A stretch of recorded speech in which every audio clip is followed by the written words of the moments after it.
So welcome. This is the Clear Lake Nutrient Control Program meeting. My name is Gita Kapai. I'm the Director of Public Participation for the State and Regional Water Boards. I'm going to facilitate our conversation today.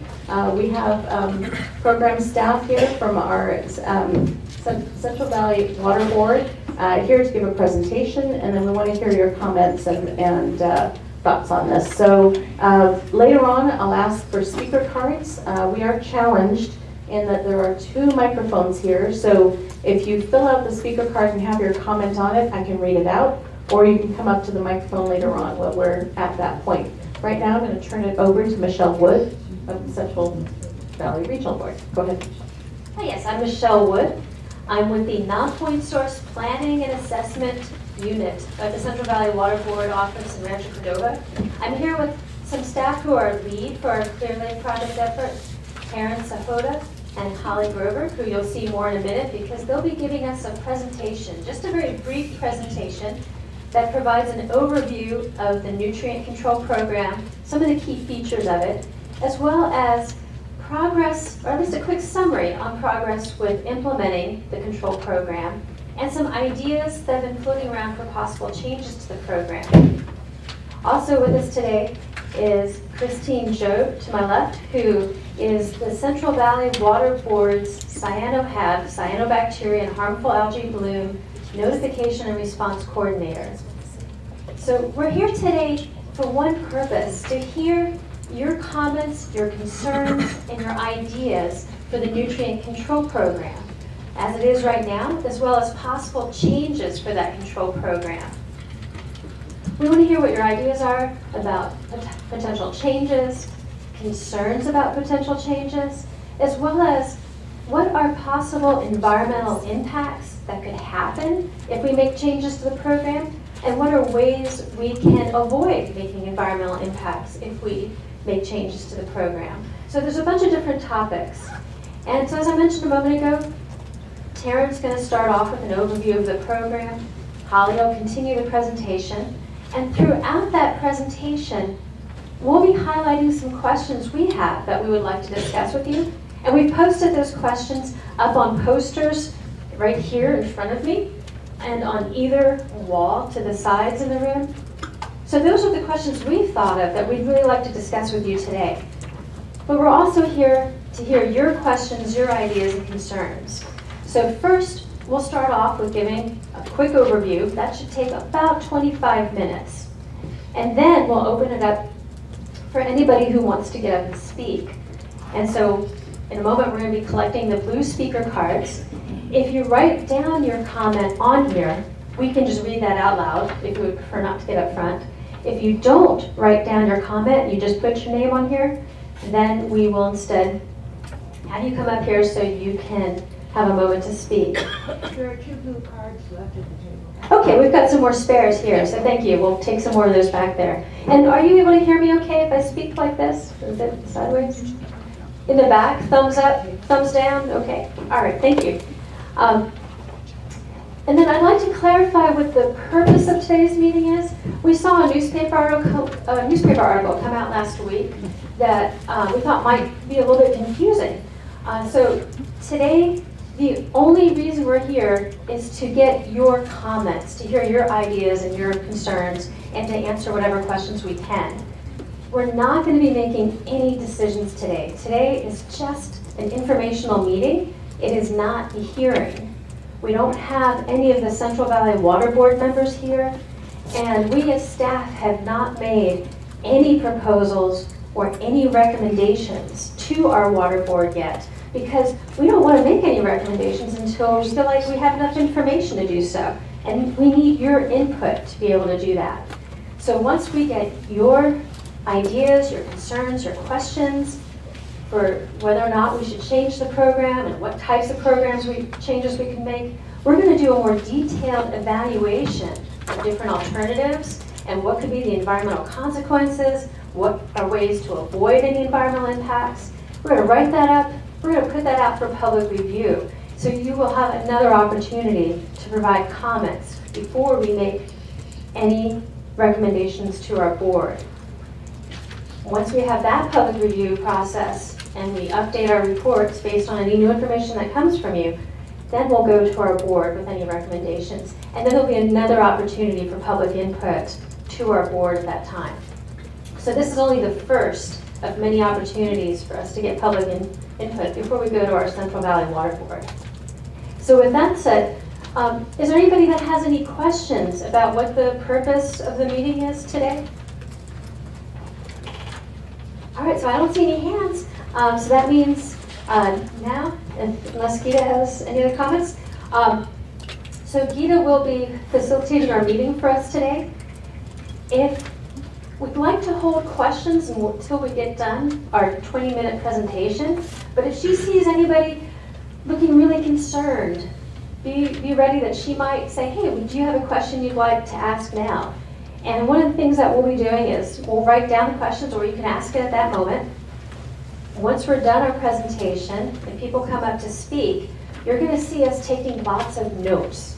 One of us is going to be taking notes on a notepad. Another one of us is going to be taking notes on flip charts. And so at the end of the meeting, if you're concerned that maybe we didn't capture your notes correctly, let us know, because we're going to be tearing them off and taping them up on the walls, and we'd like to hear if we missed anything. We really want you to let us know if we didn't capture a comment or a concern correctly. So with that said, let's have Taryn kick us off with an overview. Thank you.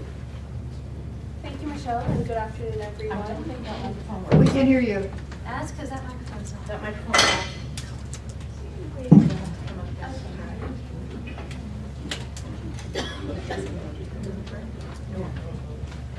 Because of feedback. So I'll go ahead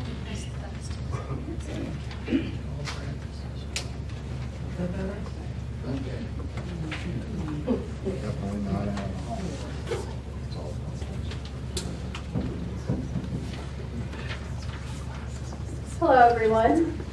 As you all know, Clear Lake has a long history with algae blooms because it is a naturally shallow and warm eutrophic lake.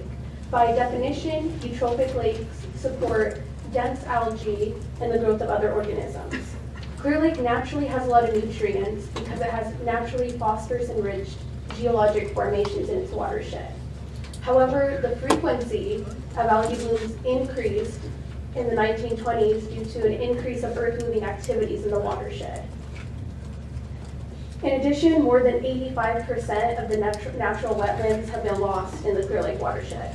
This dramatically altered the nutrient balance of the watershed and led to the lake becoming hyper-eutrophic. In 1986, Clear Lake was placed on the Federal Clean Water Act Section 303D list for impaired water bodies for nutrients. In the 1990s, there was a general trend toward things getting better that continued until 2009. Since then, algae blooms conditions have not been improving, and cyanobacteria species have become an increasing concern.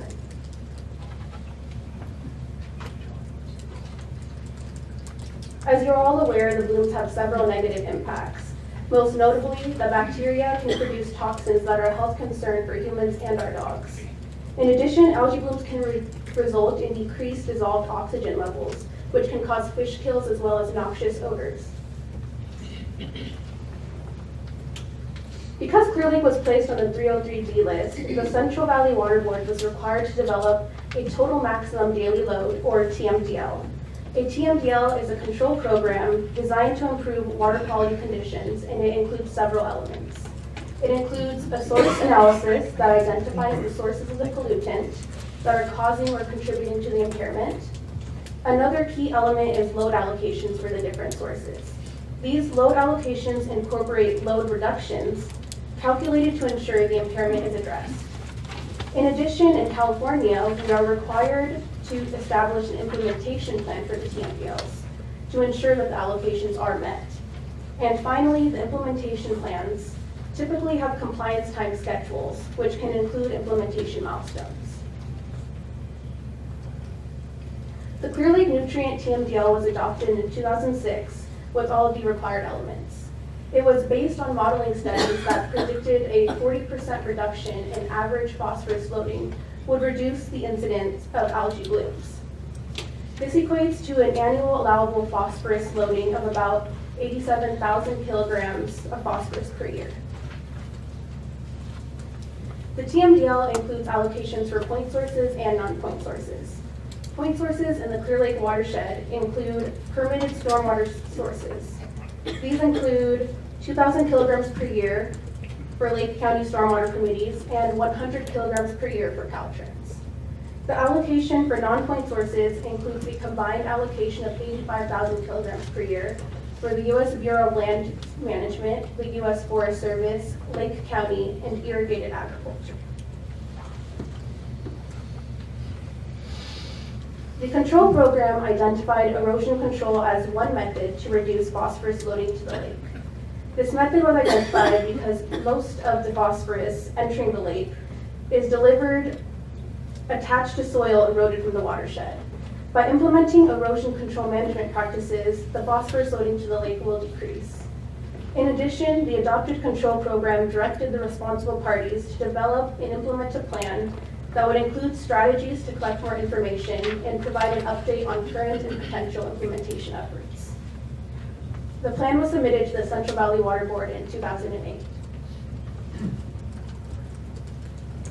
The Water Board committed to reconsider in 2012 whether phosphorus load allocation should continue or if another control strategy would be more effective.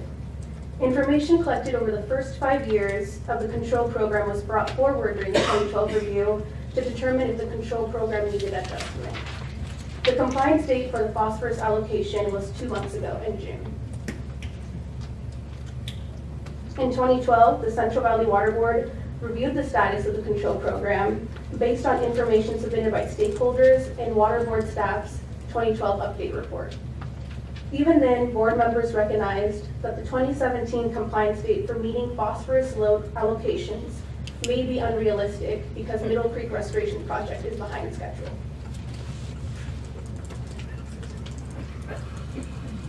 The Middle Creek Flood Damage Reduction and Ecosystem Restoration Project was identified by the TMDL and several other studies as a critical component of overall efforts to reduce phosphorus to the lake. This is because it is predicted to reduce loading to the upper arm of Clear Lake by almost a third. During the 2012 review, the Water Board members recognized the importance of the Middle Creek Restoration Project. In addition, they determined the Clear Lake Nutrient Control Program should continue the implementation of the phosphorus allocations because the science continued to conclude that reducing phosphorus loading would reduce algae blooms. The board recognized that other factors could also be important, but that more study was needed before these factors could be incorporated into a regulatory program. With that, I will now hand the presentation off to Holly, who will discuss the implementation efforts of responsible parties as well as our next steps.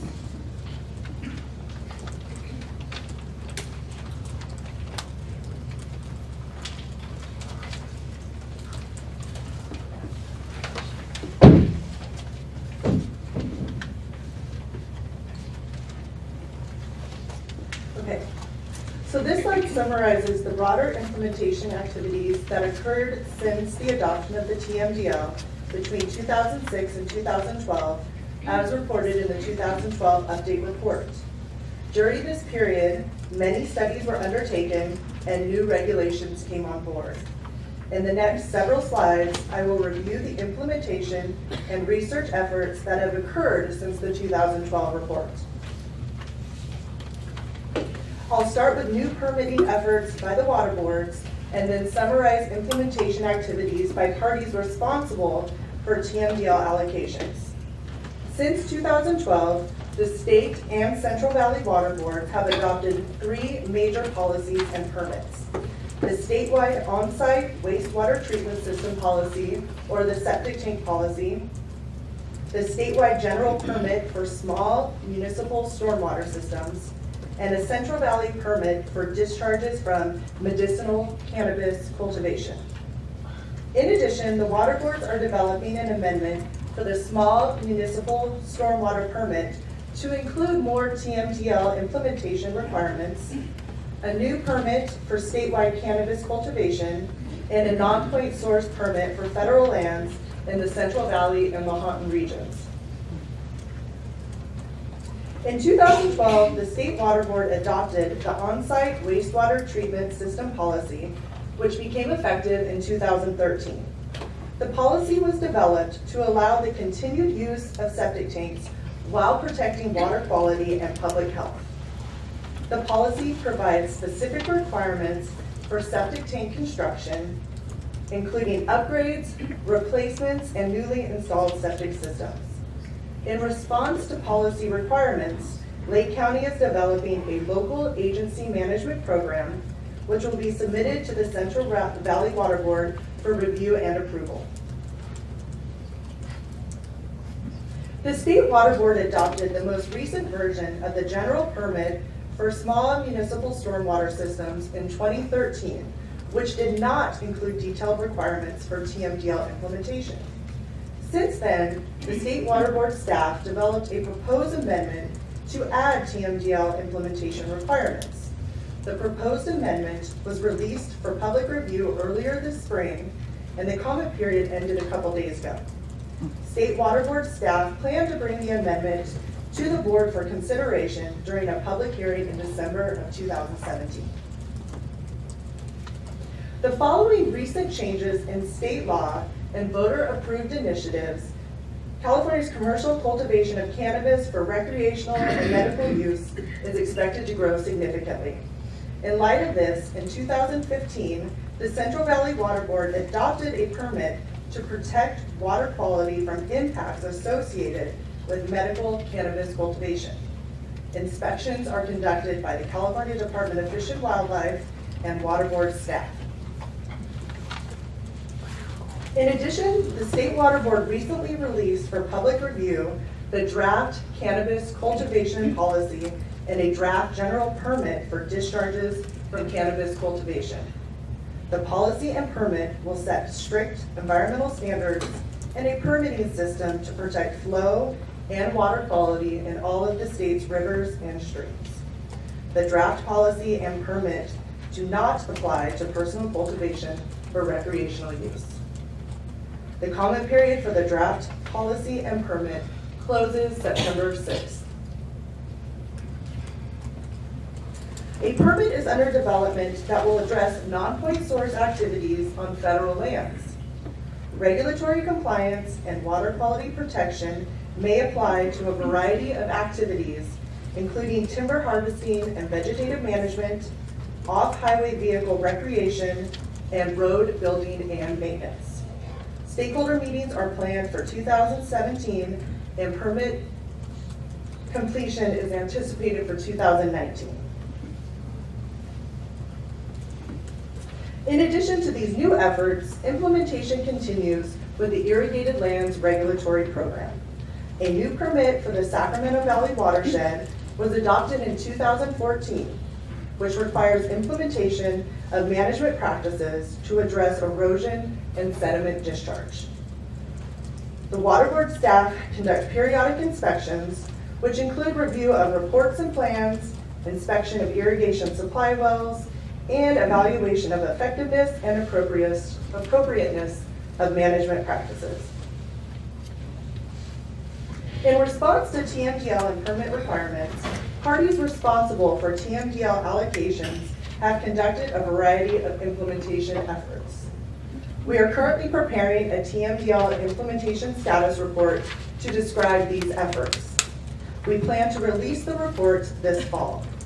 Similar to the 2012 report, we are compiling information about implementation efforts that have been completed, are currently underway, and are planned. To help start the update effort, last year we sent a written order to all parties responsible for allocations that required them to report on their implementation efforts. All the parties submitted information in response to our order. As shown in the handout we provided, many implementation activities have been completed and are in progress. The handout provides a summary of erosion control practices and other projects that are occurring within the watershed by a variety of agencies and other groups. I give several examples on the slide and provide more on the handout. For example, Lake County, U.S. Forest Service, and others have been implementing a variety of erosion control practices, including the Lake County Grading Ordinance, improvements for dirt roads, irrigation improvements, such as establishing drip irrigation, and a variety of construction management practices. In addition, efforts continue to obtain funding for the Middle Creek Restoration Project. So, like Michelle said at the end of the presentation, we have many questions to discuss with you. Our first critical question is, are we missing any erosion control projects or other nutrient reduction efforts? In addition to the erosion control and wetland projects, there are 2 new efforts on the horizon that may be able to assist with information gathering. A study that will be contracted by the State Water Board and the Clear Lake Blue Ribbon Committee. In January of 2016, the State Water Board's Surface Water Ambient Monitoring Program released its statewide freshwater Hobbs assessment and support strategy.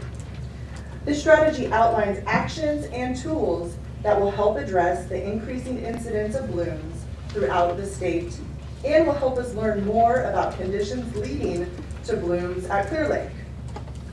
To support the applied research element of this strategy, the Water Board has a new contract to develop a research strategy.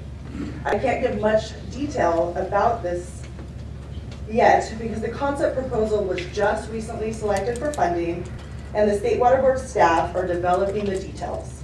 But we've been assured that they want to include Clear Lake as a focus area.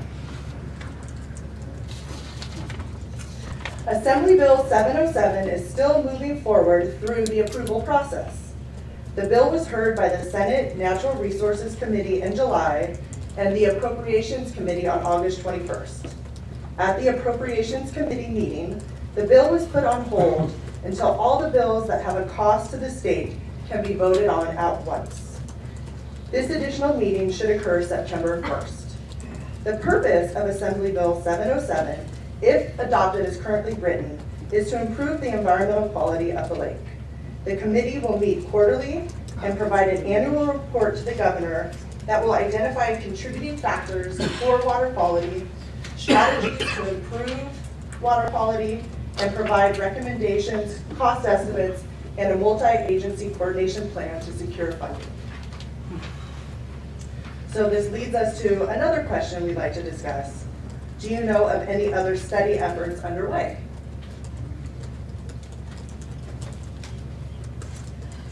So our preliminary review of available information indicates that some load reduction requirements have been met.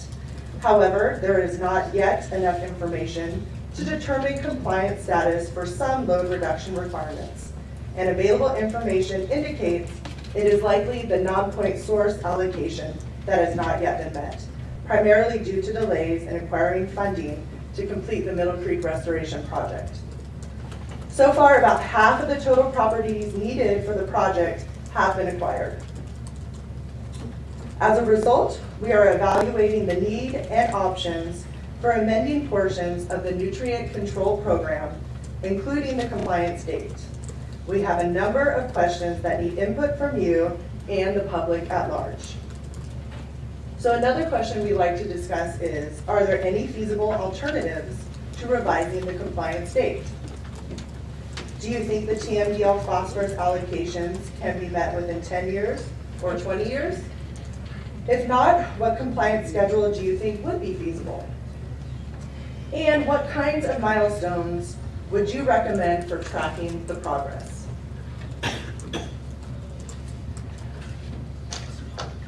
If the Central Valley Water Board was to extend the compliance date, what new types of actions might be feasible during the time extension to further reduce inputs to Clear Lake? And what new types of actions might be possible with any feasible alternatives to extending the compliance date? The Water Board does not specify specific types of actions to control programs, but we still need to identify reasonably foreseeable methods of compliance with any new control program. alternatives so that we can evaluate potential environmental impacts and potential mitigations. The Water Board CEQA evaluation in 2006 included many types of actions implemented since 2006. Can you think of any new types of actions that might be possible with an extended timeline? Or if some other alternative were implemented? Are there any potential environmental impacts that could happen from any new projects conducted as a result of compliance extension or other alternatives? And how might those potential impacts be avoided or mitigated? And finally, is there any other information that the board should be considering? And any other questions we should be asking? And as far as next steps, there will be multiple opportunities for public review. First, we'd like to receive comments from you and anyone who could not attend today's meeting by September 15th so that we can incorporate your input into our upcoming reports. Later this year, the Tmdl Nutrient Program Implementation Status Report will be available for public review. Then later in 2018, a draft staff report with an alternatives evaluation for potential control program revisions will be available for public review before the Central Valley Water Board will consider any changes. And then finally, if you would like to receive notifications and updates by email, you can subscribe to the Clear Lake Nutrient Tmdl electronic mailing list. We provide the subscription website on the slide and handouts by the door. In addition, you can always contact me, Michelle, or Taryn if you have any questions or concerns.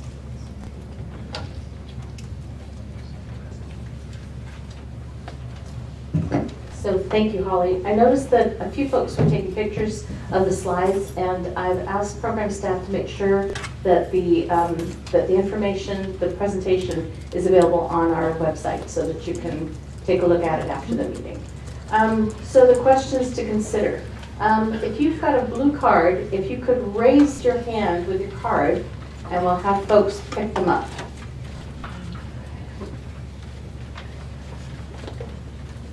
So before I get into the cards, are there any clarifying questions on the staff presentation?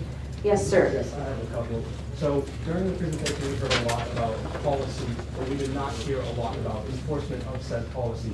So my question is, how much money is being allocated to the enforcement of the policy, and what is the enforcement schedule? Meaning, is there a schedule of which people go out and inspect these? Okay, yeah. So that's a more in-depth question. If you can write it on the card. I was just looking right now on comments on the actual presentation. Do you have it on a speaker card, sir? I already turned it. Okay, then we'll make sure that we get that. I have a question about the presentation. I wasn't, from my angle, I can't really see, but was there an actual flow chart of who's in charge of doing what? Flow chart of who's in charge of doing what? Yeah, an organization chart. Okay. I'm sorry, I couldn't see it from where I was. We have a number of what are called allocations that assign responsibility to different agencies to take action to comply with the control program. So we do have a slide that identifies who's responsible for taking action. So that includes folks like the Lake County and City Stormwater Municipalities. It includes U.S. Forest Service, U.S. Bureau of Land Management, irrigated lands, as regulated under the Irrigated Lands Regulatory Program, and Caltrans. Thank you, Holly. Somebody has to be in charge of all of that. Who's the head? For each of these different kinds of activities, we have different permits. Those permits are through the State Water Board, through the Central Valley Water Board, some of them are through Lake County, and so depending on the type of activity, different agencies might be in charge of making sure those activities happen according to the regulations. And then what we're going to be doing in the months ahead is bringing all the information together into an update report and giving folks an update on what kind of actions have happened and what remains to be done. Okay, once all these reports are gathered and have them, they're going to end up on a desk somewhere, the last desk. Who's the last desk? It's going to be on? Our water board ultimately is the last desk, the Central Valley Water Board members. So when we talk about staff versus water board members, Holly, Taryn, and I, we're program staff, and so we're going to be compiling information, doing evaluations, getting public input, taking it to our board, and then our board members, after they hear public comment and see our reports, they ultimately are the ones that decide what changes ought to be made to the control program. So it's the water control board is where the buck stops. Yeah, the Central Valley Regional Water Quality Control Board. So the board members. Yes, sir. Okay, Who's, the boards. who's in charge of Is that where it's at? talking to the board about their non-compliance? What So- happens when the board doesn't do what they're supposed to? Oversight. So, Oversight by whom? so the state board, if an action by a regional board is petitioned, then it goes to the state water board for their review and analysis and ultimate decision making. That doesn't answer my question. Can you give an example of something that you see as not having been done? And then we might be able to better address your question. Could it be that they were supposed to be performing by 2017 and they have failed? So each of the different types of activities are covered by different types of permits. And then those permits have in them different consequences for actions not being met. Some of these permits are still being developed. For example, the stormwater permit had some teeth, but not a lot of teeth. And that's one of the reasons why it's going back to the state water board and having more TMDL implementation requirements put in it, so that in the years ahead, there will be more detailed requirements with more teeth that will enable better enforcement actions for when things don't happen like they should. Yes, ma'am, at the back. Yes, my question is like his, but I'd like to know who would enforce the current permit that has not been implemented to the maximum extent practicable by this local government and the co-permittees. Where's that enforcement? So if you're talking about the stormwater permit, that is a combination of the Central Valley Water Board stormwater program and the state water board, because it's a general statewide permit, though usually the first level enforcement happens through the Central Valley Water Board. Now some of the issues with the permit is that how it was written made it a little tough to enforce. And that is why it is being amended right now and is going to the state board in December. On the same topic, how large a staff is there for the inspections of how many sites? Are you talking about for stormwater or for everything? It all depends on the type of program. We've got multiple regulatory programs. So for example, Holly had a slide earlier about the irrigated lands. And so we've got a couple staff people who do inspections. I think we have about, for this Central Valley Water Board, we've got 5 people who do inspections throughout the Central Valley. We do have For a the big whole region. Central Valley? So we have a huge region, so it's not, you have to keep that in mind. But even with that being a huge region, Clear Lake is a priority area because of the nutrient TMDL. And so regional board staff have been up to Clear Lake numerous times in the last couple of years to do inspections, and have so far had found positive results with the inspections. So if any of you know of any areas that you think are not in good shape that could be regulated by irrigated lands, I'm talking about irrigated lands at this point. So I'm just using irrigated lands as an example. You can let us know the location and we will follow up on it. But we need to hear about precise locations of concern. And then what we do is, depending on which program it falls under, we follow up. So if it's irrigated lands and you're concerned about runoff from an irrigated lands area, we would follow up with our irrigated lands regulatory program. If it's a construction area, we would follow up with our stormwater program. Okay, I have a number of hands, so hang on a second, sir. I've got a queue here. So, yes, ma'am. Okay, Go ahead. first of all, I'd like to know, you're talking about cannabis for cultivation. What about the wineries? Okay, so you said wineries? Yeah. Oh, yeah. Okay, so that, That is covered under our irrigated lands program. And so if you have a concern about a particular location, let us know what that particular location Go is. around the entire lake. All of them, right. The surface of the lake. Okay. It's a So- specific location. So in order to manage the meeting and make sure I hear from everybody, I'm going to go to the cards, and then after that, if you have something you want to say, let's fill out a card. That way I can make sure I hear everybody that is. I just have one question. Yes, ma'am. Is erosion control the only modality you have for stopping phosphorus from going into the lake? Is that the only modality that you're working on? It is the primary modality So that because you haven't investigated any kind of new technology that could possibly remove the phosphorus from the lake? we are. A variety of technologies are being explored by researchers in California, across the world. And one of the struggles with Clear Lake is it's a huge lake. And so even 10 years ago, a variety of folks, not just the water board staff, and since then, every time we hear of a new technology, we jump on it to try to explore, is this something that could be feasible for Clear Lake? And so far, every time we've come across a new technology, because of how big Clear Lake is, these new technologies could work really well in a small area. So if you had a small hotspot area, it could make sense to use these technologies.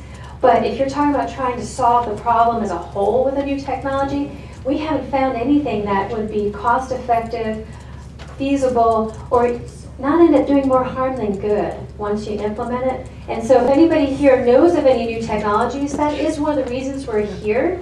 It's so that we can learn about anything you may have heard about that we haven't yet heard about, so we can explore it in the next couple months. We have So- 11 states that have already banned the use of phosphorus in their fertilizer, all around the great states, Illinois, Michigan, New York, Vermont. 11 states have banned it, and that's an immediate action. It doesn't wait. We don't fertilize with phosphorus. So I'm going to start with the cards, and then we'll go to the general comments. That was a good question, wasn't it? Certainly was. Go ahead. I have a comment. I would like to respond to that comment just very briefly now and then discuss it more once we get done with our blue speaker cards. One of the struggles we've got in Clear Lake is there's some areas people don't even need to use fertilizer because the geology is already naturally enriched in phosphorus. And so that's one of the reasons why the control program is focused so much on erosion control, because naturally there's areas that are already enriched in phosphorus, and I think our job is not to do more to disturb it and transport it to the lake. So I think that's our biggest challenge, is looking at what kind of human activities are going on that end up disturbing soil and send it downstream, and do management practices to control that erosion. That's what I think our biggest challenge, our biggest task at hand. Okay, so I have a number of cards. Most of you have not put a comment on the card. So if you wish to come up and speak into the microphone so that everyone can hear you, because there are so many and we've got a little over an hour, although staff, I understand, will stay a little bit longer if we want to hear everybody. If you could limit your comments to 2 to 3 minutes so that we get through everyone, and then if you've got a card that I don't have yet, then I will grab that as well. So I'll start with Daniel Green, followed by Victor Brandon, followed by Betsy Cowan. I don't believe they're working.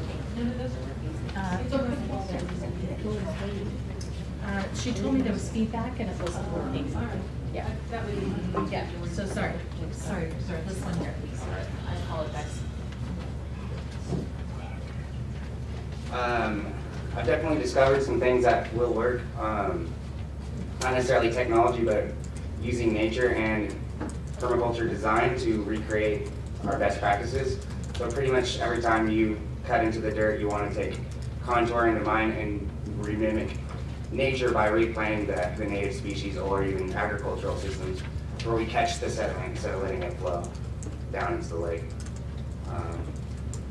Rain gardens. Here's a basic definition. A system of agriculture and social design principles around simulating or directly utilizing the patterns and features observed in natural ecosystems. So just applying that to our current technology. Thank you, sir.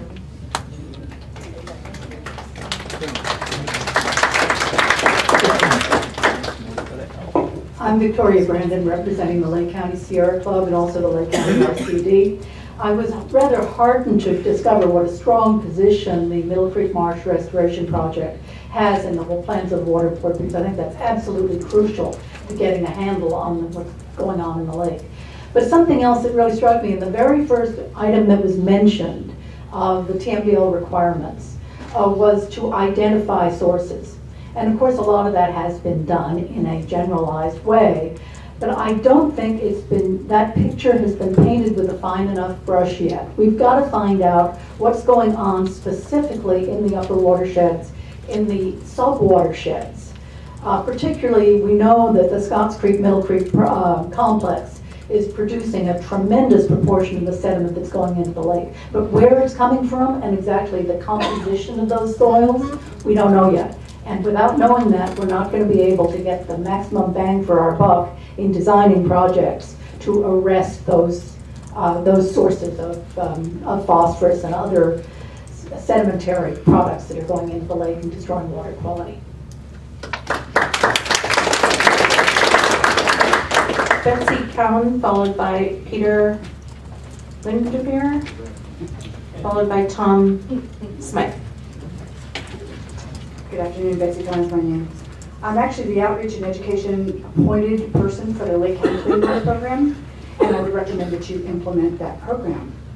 The degree to which this program has been ignored and neglected for the last few years has meant that nothing, absolutely nothing has been done other than the minimum that was implemented in 2005. Municipal good housekeeping, illegal discharge detection and elimination, pre-construction and post-construction erosion control. Those are all done by the cities and the state and the county through their planning and maintenance purposes. Nothing else has been done. And I would really suggest that you do that and enforce this permit that we have, this water quality permit. In the current phase of this permit, by the way, there are regulatory updates that should be made to the stormwater ordinance, the shoreline protection ordinance, all of these ordinances that we have that were created a long time ago that are also not enforced. And so it is your job to make sure that our county conducts this program properly. Thank you.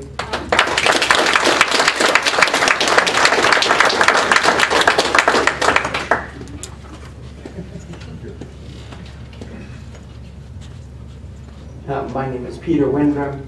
I'm the chair of the Chi Council for the Clear Lake Hitch, an organization devoted to the preservation of that native species that is listed as a threatened species by the California Fish and Game Commission.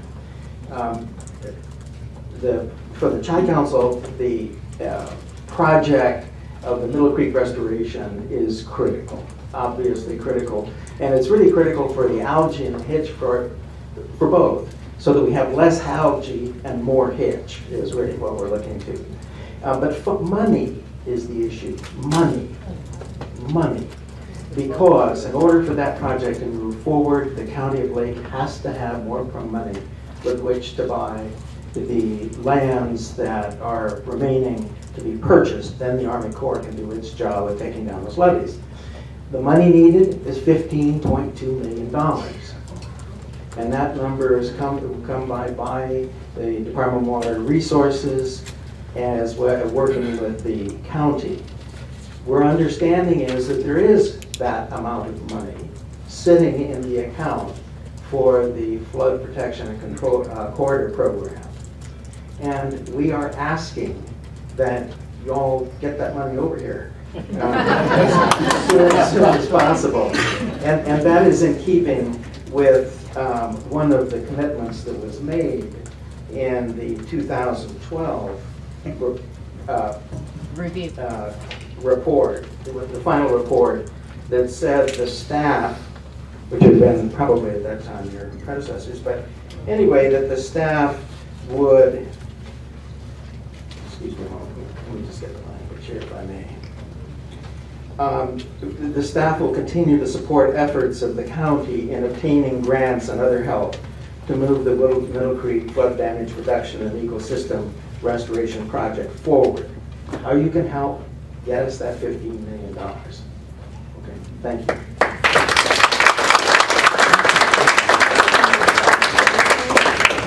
Mr. Smythe, followed by Joan Moss, followed by MJ Dunlap.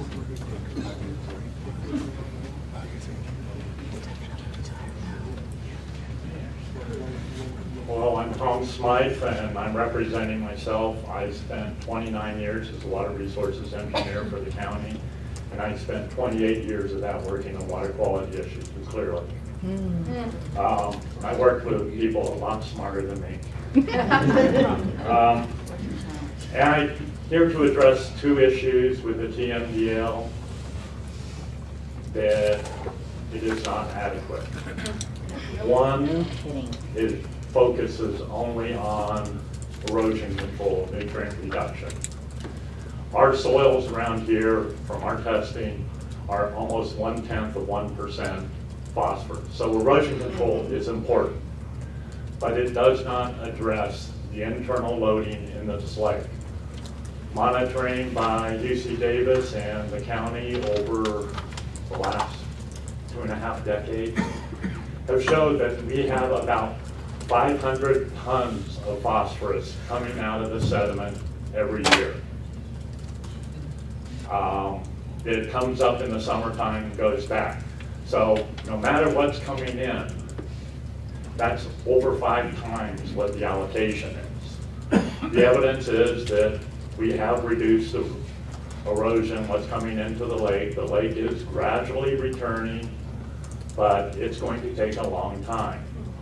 The upper arm, the phosphorus levels in the sediment are similar to what they were 150 years ago.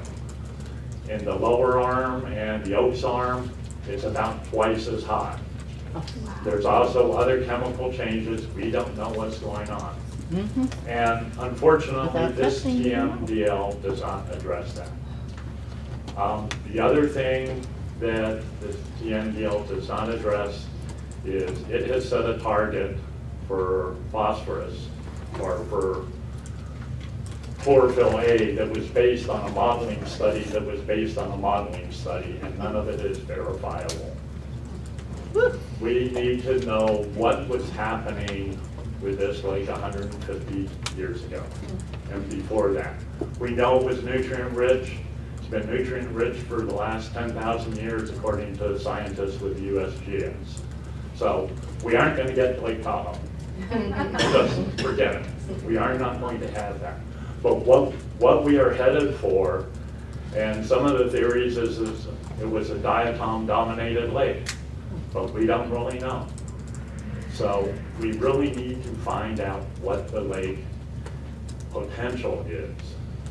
Continue our erosion control, vegetation planting around the lake, the tules. You know, we've lost 85% of them. The Middle Creek project's going to restore, I don't even remember, I should know this, about 10 or 15% of that. Most of the rest of those tules grew around the lake, like where we're standing. This building is built on fill.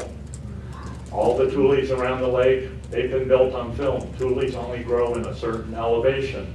And when we go out to a retaining wall, as far as they built them out, the water is too deep to grow tules. My years on this lake, I've seen the tules starting to come back in a lot of areas. But we really need to do everything we can to encourage that. Thank you.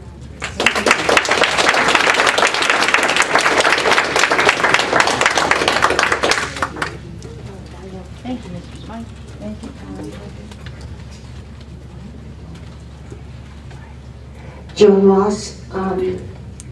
I'm very concerned about the TMDL mercury. We have the same serious effect of TMDL mercury, and I would like the Water Board to concentrate on a coordinated effort, not just the phosphorus, because I believe the phosphorus affects the mercury affects the phosphorus.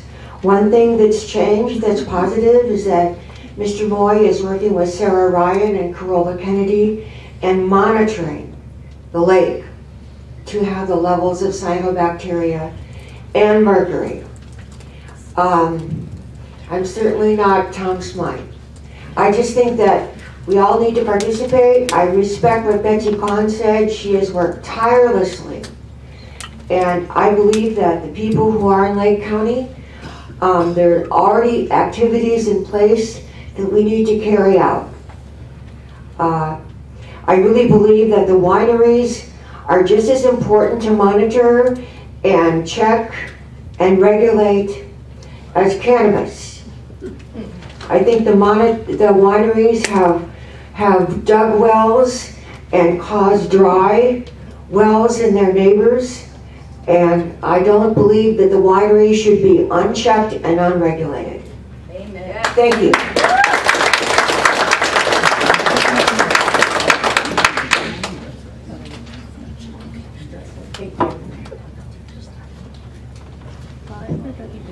I don't really need the microphone. My name's Mike Dunlap. Some of you know me. I used to serve on the Clear Lake Advisory Committee. We kept taking the same advice to the Board of Supervisors so they got tired of hearing it. So they did away with the Clear Lake Advisory Committee. I live on the lake. I get to watch it happen on a daily basis. I have a number of questions, which is why I have my hand up in the air. First, about your procedure in running a meeting such as this, as you've been doing for several years, without bringing a recorder. Why is it that the state of California can send 3 or 4 or 5 staff members up here, donuts and food, but no recorder to record the comments? That's one. 2, let me address the great project at the west end of the lake, which isn't going to happen, $15 million or not, because as it is currently written, the rules are that eminent domain cannot be used, and you cannot make people that don't want to sell property in that floodplain sell it, regardless of what price you offer them. And until that gets changed, that project will never be completed, because we have at least 3 farmers that have said, under no circumstances, at no time, for no amount of money, will I sell this piece of property. So that's it. The Middle Creek project is dead in the water until you get somebody to change the legislation. That's number 1. Number 2, we have blooms. We have an ongoing process of lack of dissolved oxygen in the water, which may or may not be excavated by the lack of oxygen. Nobody, not on this lake at any time, has made an attempt at an experiment to put oxygen in the lake in a designated area to see if it precludes the blooms from happening there. That's something that you could do. Well, Sarah's done it. But nobody from our government has done it. Right. The bottom line is, this program has not done what it has said it was going to do in the period of time that it was predicted to do it. This is the year. Why do you need another 10 years to not do anything? There's no empirical evidence. You have no empirical evidence, either here today or on the website, that indicates that what you're doing is going to make any difference. And there's, what you're asking us for is another 10 years to continue this program without giving us any reason at all to support it, which is what we do. We support it. And I, frankly, am ready to cut off your funding. As a last point, it was mentioned that in 2012, the state changed the regulations for on-site solid waste disposal. Well, guess what? Lake County still has not adopted a policy to come into compliance with the state regulations. They're just now beginning to apply those regulations in the Anderson Creek area, but that's only because the fire happened. Yep. Nowhere else around the lake We don't have a policy. It hasn't been implemented, and nobody from the Central Water Quality Control Board or any other state agency has come to the county and said, get off of your butts and get this done. Thank you.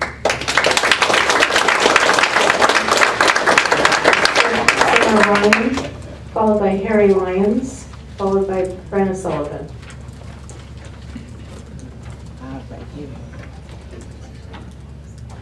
Hello, my name is Sarah Ryan. I'm the Environmental Director at Big Valley Band of Pomo Indians. I'm also working closely, and my department is working closely with Elam Indian Colony to do the cyanobacteria and cyanotoxin monitoring on Clear Lake for the last 3 years.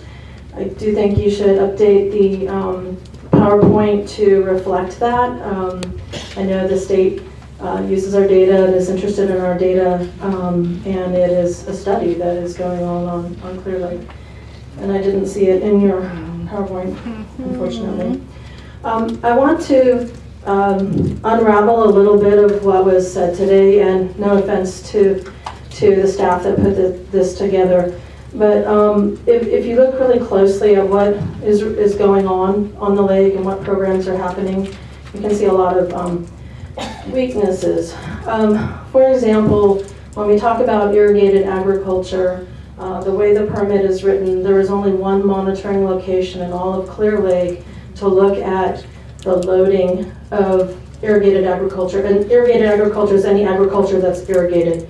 So that's basically not the walnuts that are dry farmed, but almost pretty much everything else, whether it's tomato crops or vineyards, of all sizes. So there's one location in the whole Clear Lake watershed that is monitored, and it's up in Middle Creek, which doesn't reflect a very large percentage of irrigated agriculture that's actually occurring in the watershed. And in years prior, it was at McGaw Slough, which is off of Soda Bay Road, and that's a much better location to be looking at the impact of agriculture in our watershed. There's things like the septic tanks, and I know that it sounds like there's an updated permit underway and being developed, but when I went to the county to look at how many septic tanks are there, what addresses are they located at, how close are those tanks to the lake, would they even be in compliance anymore if they were to, would they be able to build there, are they failing, have they been maintained? That information was not available. We had to go on the county's GIS and painstakingly write down the APN of thousands of properties, take it to county environmental health to see if they could look up if there were permits on those properties, to see if there were septic tanks on those properties. I think that when you look at it, we've all allowed our city council members and our board of supervisors to continue on, like it's always been. And I think we're all at that point where we see that it's not okay anymore to have status quo. There are fish kills that we can definitely link to the cyanobacteria blooms that are happening on the lake. Corolla and I and our staff are out there every other week, like I said, since 2014, and we're looking at the chlorophyll A levels, and even at low levels, we still have blooms. We're looking at the dissolved oxygen levels, and we see extremely low dissolved oxygen in multiple places. It really begs the question of why we allow herbicide use on Clear Lake when the die-off of leaves stops dissolved oxygen. These are things that we need to really consider. And at Big Valley, I know we drill down into the details of what's happening. This is just an aside, but we looked at all the well permits that were the wells that were drilled during the drought and where they were going in and how it increased by hundreds of times that it was the years before. So, there doesn't seem to be a whole lot of oversight and hard decisions made about can we still allow this to happen? So a delay of compliance, what does that mean? Well, it's been 10 years, and the County of Lake and the two cities, Caltrans, BLM, and Forest Service, and Irrigated Ag have not accomplished very much. Everyone is waiting on the Middle Creek Restoration Project, and maybe it's a magic bullet, but it hasn't happened yet. And while they were waiting, what other type of work was being done to reduce erosion, to plant tules, to stop illegal grading, to stop all the off-highway vehicles running up in the hills and wrecking the creeks. There are even places where people are still driving through the creeks, and it's hard to, who's stopping them. We're busting illegal marijuana after all the damage has been done. I mean, there's real specific policy things that could happen and should happen, and it's time for those things to happen. But to delay it for another 10 or 20 years, what does that mean? Well, it means, like, for example, we had to postpone the Big Valley's 16th, or our annual Thule Boat Festival, because we had toxin levels for the first time ever on Big Valley's shoreline after the years that we've been monitoring. And it was because we were not doing aeration on our shoreline at that time. So you better believe every day we were out there for two weeks straight, and sure enough, our bloom went away, and the toxin levels dropped to no detect. But so it means putting off cultural activities on the lake. It means fish die-offs. It means the drinking water. I mean, 70% of the residents in this county get their drinking water from Clear Lake. We do, Corolla in particular, and her staff does the toxin monitoring of 6 of the 18 water purveyors on this lake, and they struggle with trying to serve clean water to people and why? Because we're not in compliance with this TMDL. And 10 or 20 years of a delay means that all of these uses that we're dependent on, I'm not even talking about tourism yet, I'm not even talking about house values yet, but all of those things are going to mean that the people here get to suffer because the people in charge are not making the hard decisions to have stricter land enforcement, land laws, to require that development has nutrient buffer ponds, so all the stormwater has to run through a pond like we do at Big Valley, and it does reduce the phosphorus and it does reduce the nutrients. You can make all of those things part of your policy at the city council and at the board of supervisors, but you don't. So, 10 or 20 years of waiting for this means that people aren't. Yeah, it's a whole generation. I mean, can kids go swimming in there, and can parents feel good about that? That's why we postponed the Thule Boat Festival. We should not feel good about letting kids in that area when the lake looked like that, and knowing that there were some toxin levels, even though they were low. I'm a parent. I wouldn't let my kids, swim in portions of the lake that I knew had toxin levels. So basically, I'm up here to say, delay is just not acceptable because the beneficial uses are not being met. The dissolved oxygen levels, I mean, there are some other things that we actually should be looking at for TMDLs on this lake, like dissolved oxygen, like fecal coliform. So that's basically it, and I want to invite everybody. We're putting on a series of meetings on Clear Lake water quality.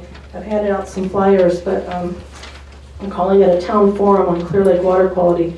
We'll put it on Facebook, but Lakeport, we're going to be at the Lakeport Senior Center on Tuesday, September 5th from 6 to 7:45. Lucerne, we're going to be Tuesday, September 12th from 6 to 7:45 at Lucerne Alpine Senior Center. And Clear Lake, Wednesday, September 27th at the Clear Lake Youth Center. So we can come together as a group in our different areas and talk about Thule replanting, talk about some of the things we have to do politically to ensure that the elected leaders know that we have their backs so that they can make these hard decisions and, and take these things in our own hands. Thanks. Thank you.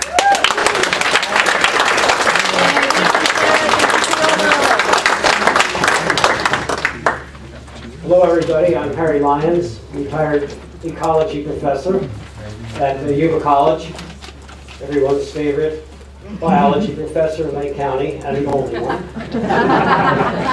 I'm going to keep my comments specifically related to the Middle Creek Restoration Project. I know there's a lot more to be discussed today. The Middle Creek Restoration Coalition is who I represent. I'm the secretary, and we are over 100 informed and concerned stakeholders who are dedicated to the restoration of the Middle Creek wetlands. And we have 2 requests to the Water Board, specifically related to the ecological impact of any changes they make on the basin plan. which is what this meeting is about, ecological impact of changes to the basin plan. We request first that the Water Board use its influence on the Department of Water Resources. And in the staff report from 5 years ago, the Water Board stated staff will continue to support efforts of the county in obtaining grants and other help to move the Middle Creek flood damage reduction and ecosystem restoration project forward. There are available, as Peter Winsham had stated, $15.2 million that the county has requested, and we would like the Water Board's help in gaining the ear of the Director of the Department of Water Resources. I have submitted our letter to the governor. There was a copy of this letter also sent to the head of the DWR. The man's name was William Coyle, but he's been replaced by someone named Grant Davis. And it's important to know that Grant Davis, who will head the Department of Water Resources, is a Northern Californian. He's more familiar with the problems in Clear Lake, and his first name is Grant. That's what we want. We want a grant from those people, and we could use the help of the Department of Water Resources. The second item, the second request, has to do with milestones. The Water Board has requested milestones in terms of monitoring progress, and we urge that those milestones concentrate on sediment input from the important creeks, Middle Creek and Scotts Creek for sure, but the other creeks. Years ago, the Olympia Brewing Company had an ad for its beer, and their statement was, "It's the water." And when you think about Clear Lake, in terms of this Tmdl, we have decided that it's not the water, it's the sediment. And so we would urge for further monitoring, not just one monitoring station for the incoming load, but also further monitoring of more stations to get an idea on where is the sediment, where is this coming in, who is responsible, and how do we stop that. You need to know that Lake Tahoe in the next 10 years will get $1.9 billion of money in restoration. That's $1.9 billion. $15.2 million to complete the purchase of property, if it is possible to do so, is less than 1/100th of that. So, as everybody's favorite ecology professor, I never thought that I would have to say me too for the world's most beloved eutrophic polymictic lacustrine ecosystem. That's what Clear Lake is. For you and I, it means the world's favorite shallow green lake. But it has to be said by the lake itself, me too. Thank you.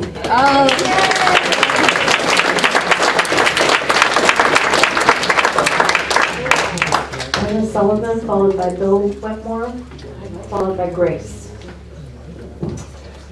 I'm Brenda Sullivan. I'm with the Lake County Agricultural Lands Watershed Group. We administer the Irrigated Lands Program here in Lake County. Back in February 2016, we had a Resource Managers Committee meeting that was Jim Steele, Supervisor Steele put that on, and I thought that was a really good way to have the different agencies and stakeholders that are charged with implementing some of these programs to get together, report on their progress, answer public questions, and generally be accountable to the public eye. I would really like to see that happen again.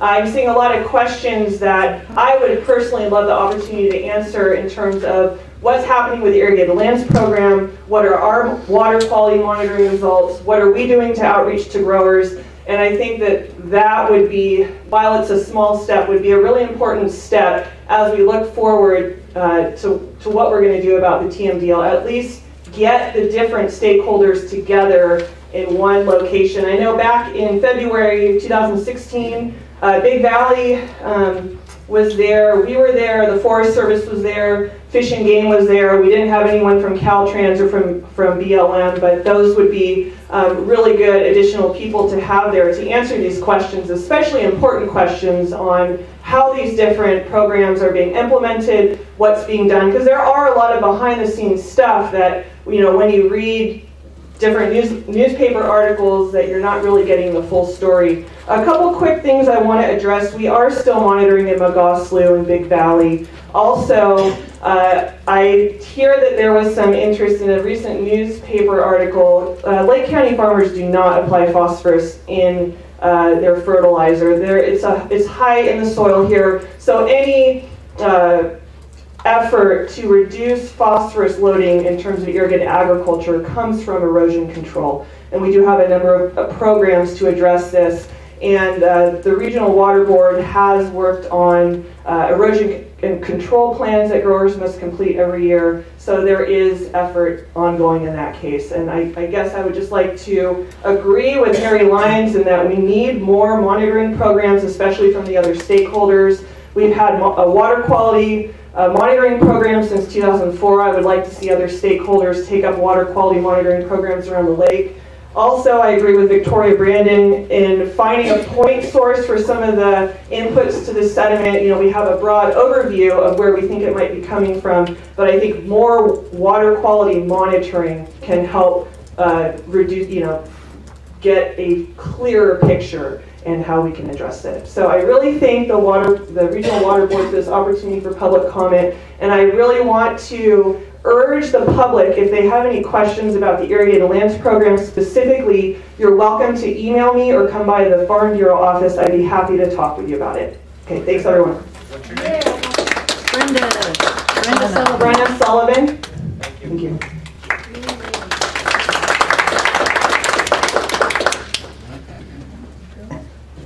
Bill Wetmore, I am a private citizen here in Lake County.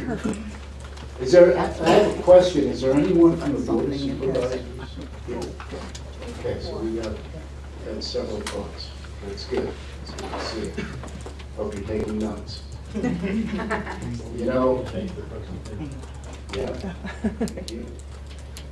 The water is undrinkable.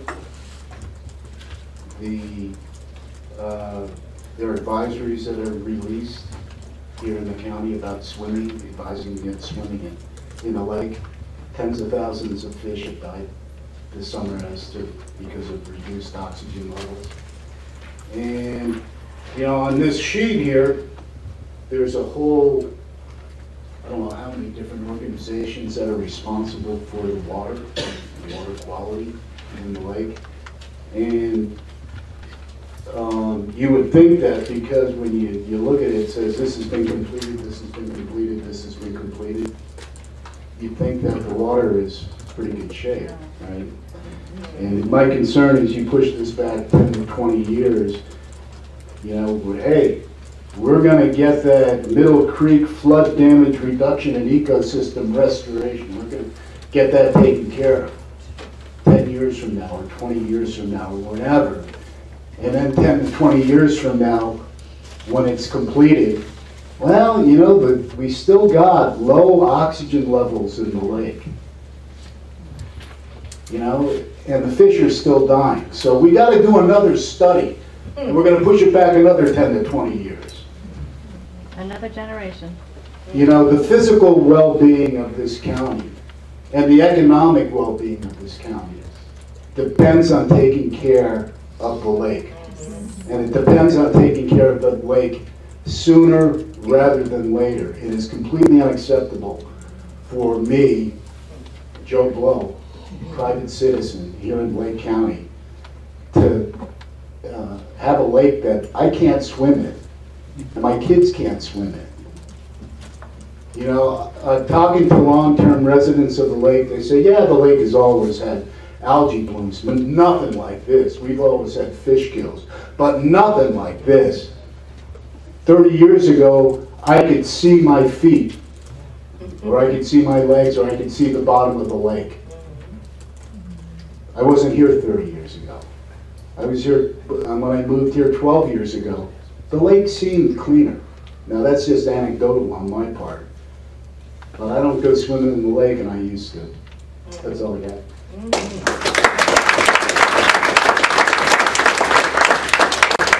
Grace, followed by Ricky De Herrera, followed by Kathleen O'Connor.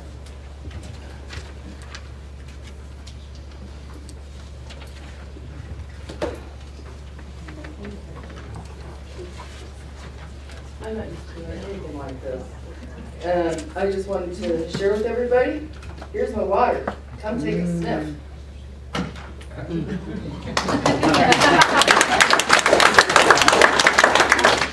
Where do you live? What water system did you get that from? Yeah. What water district? Who do you pay? Yeah, there was black, green slime coming out of my tap also. Whereabouts? What part? You certainly can. Oh, yeah, oh, Yeah. God. Yeah. A lake is not supposed to smell like that one. I just want to say I'm not smelling that. Smart. Ricky. I'm a student at St. Mary's College. I've been around this lake since 1998, and I'm a bass fisherman here. I fish quite frequently, and I'm very concerned about the lake. I was going to read a portion of what I wrote down for this, but it seems to me a major problem with what is going on here is the limp-wristed enforcement of the load allocation thus far. It is an absolute joke that we only have 5 people for the whole Central Valley. It is we should have 5 people for this lake alone. Yeah. It boggles my mind that people still, that the government, the local government and the water board still want to take on more responsibility when they haven't handled any of the responsibility that they've taken over the past 10 years. Sarah said it quite eloquently earlier. I'm sure people here are sick of hearing bass fishermen complain about killing the grass in the lake. But when you have excess nutrients in the lake and then you kill something that is competing with the algae for those nutrients, of course the blooms are going to get worse. I'm sure you, sir, you're a biology teacher. You could say that much more eloquently than I could. But when you spray plants and then you leave the dead plants in the water, plants decay. It's called detritus, and it saps the amount of dissolved oxygen in the water. It's very basic. Anybody who's ever had a fish tank can tell you this. Yes. Secondly, how long do we want to kick this can down the road? How long do we want to kick this can down the road? The lake in a large, again, the economics of the lake in a large portion rely on the health of the lake. I don't think I need to tell anybody this. Another thing is, there's 3 key issues with, again, continuing to delay. Is 1, public safety. That's disgusting. That's disgusting. You can't swim in it. And then 2 would be the environment, which is the lake itself. We're killing all of the fish. I don't want to see fish dives. And again, fish dives happen, but usually they're isolated incidents. They're in one cove. What I saw the past couple of weeks is ridiculous. Millions and millions of fish line the south arm of the lake. Millions of them. Not only, and it wasn't just a shad die-off or a carp die-off like has been discussed. That's usual shad die-off. They tend to die off in the summer months. That's fine. We're talking numerous trophy class bass, numerous trophy class catfish, numerous trophy class crappie, and there was a bluegill die-off off of Rattlesnake Island. So let's talk about public safety for a second. In 2015, in Lake Chabot, 3 dogs died after drinking the water after a cyanoid bacteria bloom. In 2016, and again, excuse me for the anecdotal nature of my next example, but I was talking to my neighbor in Bayless Cove, who said that they had accidentally swam through a bloom while swimming the length of a cove, and they got a horrible, horrible rash. So it is imperative for public safety and the health of our furry friends, our dogs, our cats, etc., whatever drinks from the lake, that we at the very least comply with what we've already set out. To my knowledge, Caltrans is the only I guess I want to say association that has proof that they are complying to the load allocations thus far. That's ridiculous. It's absolutely ridiculous. The second thing I want to go over, I've already touched on it briefly, but this is the worst fish die-off I've ever seen. Been around here since 1998. It's the worst fish die-off I've ever seen. I've had 10-pound bass floating outside of my dock. It was ridiculous. I cannot stress enough the importance of bass fishing to this community. There was a study that was reported on by the Clear Lake Record Bee, and it was done by the Clear Lake Aquatic website, or it's a report, I'm sorry, that says that conservatively in the spring months, Clear Lake brings in over $100,000 of angling-related expenditures, and that's conservatively because it's hard to track non-boating anglers. So they easily estimate that in Clear Lake alone, that angling brings in over $1 million in revenue per year. Are we ready to sacrifice that revenue? Are we ready to not have over 100 bass tournaments held here a year? Are we ready to sacrifice it? I think the $1 million estimate myself is pretty low because I've spent like $3,000 to $4,000 in Jimmy's tackle shop alone last year. So I know there are a lot of other people like me. And that speaks, again, that's sort of melding the economic situation with the environmental situation. It isn't, I think that it is imperative that we enforce what we have now. This limp-wristed enforcement, this joke that we only have 5 people for the whole Central Valley. Where's the funding going to? Having a policy essentially saying, okay, I want you guys to do what's right, but I'm only going to require Scouts honor. You can't have that. That's ridiculous. Thank you.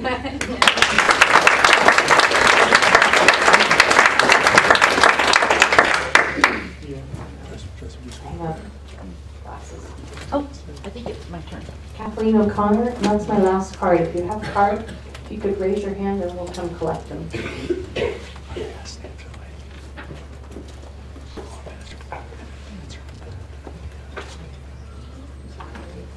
Okay, everybody's hot and we're tired, so I'll try and keep it brief. Basically, I am very, very focused on getting the monitoring in. How do we get Swamp in here to help us? Because obviously we have a lot of concerned citizens who are willing to put in the sweat to do the work. We wanted to have it done. We're tired of waiting for the county bureaucracy to do it. We'll do it. Get Swamp in here, please. I read about them on your website. We need help. We need leadership. We need guidance. There's only so much that, Corolla and Sarah can do. They're doing an amazing amount of work. But we need help in the community so they can do their jobs. Thank you, everybody, for showing up. Yes, sir. I just had a comment from the drinking water sector, and that is, we have some regulations coming at us on the cyanobacteria side. There's 2 contaminants that are on the unregulated contaminant candidate list. That's coming at us. There's going to be an MCL before too long. And we have one agency pushing a regulation at us, and then another one that's not doing anything to help us with it. So I just wanted to make a comment about that. Okay. Program staff catching that? Okay. Yes, ma'am. I just have This one is an anecdote that I'd like to share. Sure. I come from Southern Do California. you want to come to the microphone? If you don't mind, thank you. Yes, ma'am.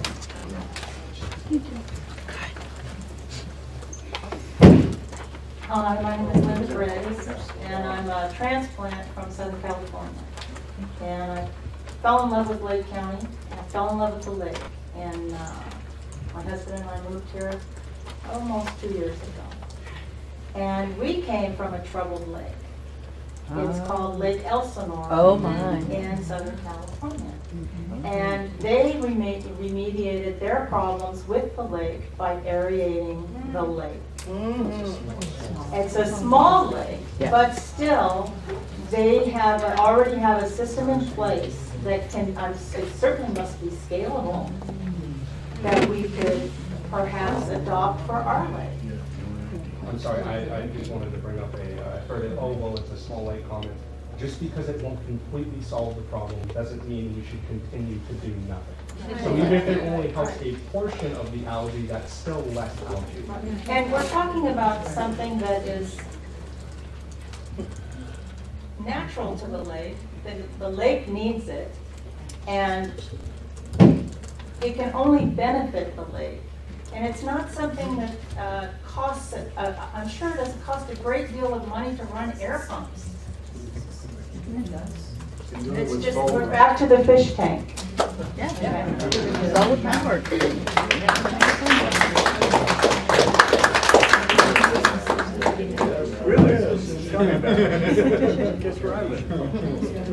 I have a card from Terry Lobsta. Other side. Close enough. Sorry, I apologize. Would you like to come on up, or do you want just me read to? the question? It was just a quick question. Do you want me to read the comment On the back, yeah. Okay. So in this 2012 update, there was mention of a 30-year lag time between phosphorus input and algae blooms in Clear Lake. That information is no longer in the report. Is that information incorrect?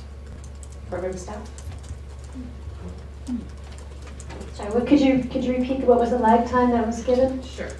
So in the 2012 update, there was a mention of a 30-year lag time between phosphorus input and algae blooms in Clear Lake. That information is no longer in the report. Is that information incorrect? I think we've read studies that give a number of ranges. Depending on how you do your calculations, we've heard numbers anywhere from 4 years to 30 years. So 30 years could be on the longer end. And this all comes back to the fact that there's just so much phosphorus already in the lake sediments, and that cycling has to happen. Even if we turn the tap off to zero, have zero phosphorus coming in from the watershed, we still need a certain amount of time for that in-lake cycling to process what's already there. Again, it just comes down to different estimates. And when you think about what's happened this past summer, I mean, no doubt we've seen a good bit of cycling going on because we've had record-setting heat waves, and that, well, when you get these high temperatures, you're going to see even more phosphorus coming out of the sediments. So let me get one at a time. You, ma'am, and then Sarah. Go ahead. I noticed on the report that back in 2009 that we had the best water quality. Was it May of 2009? I think it was. And then that year was when we had the huge algae blow up.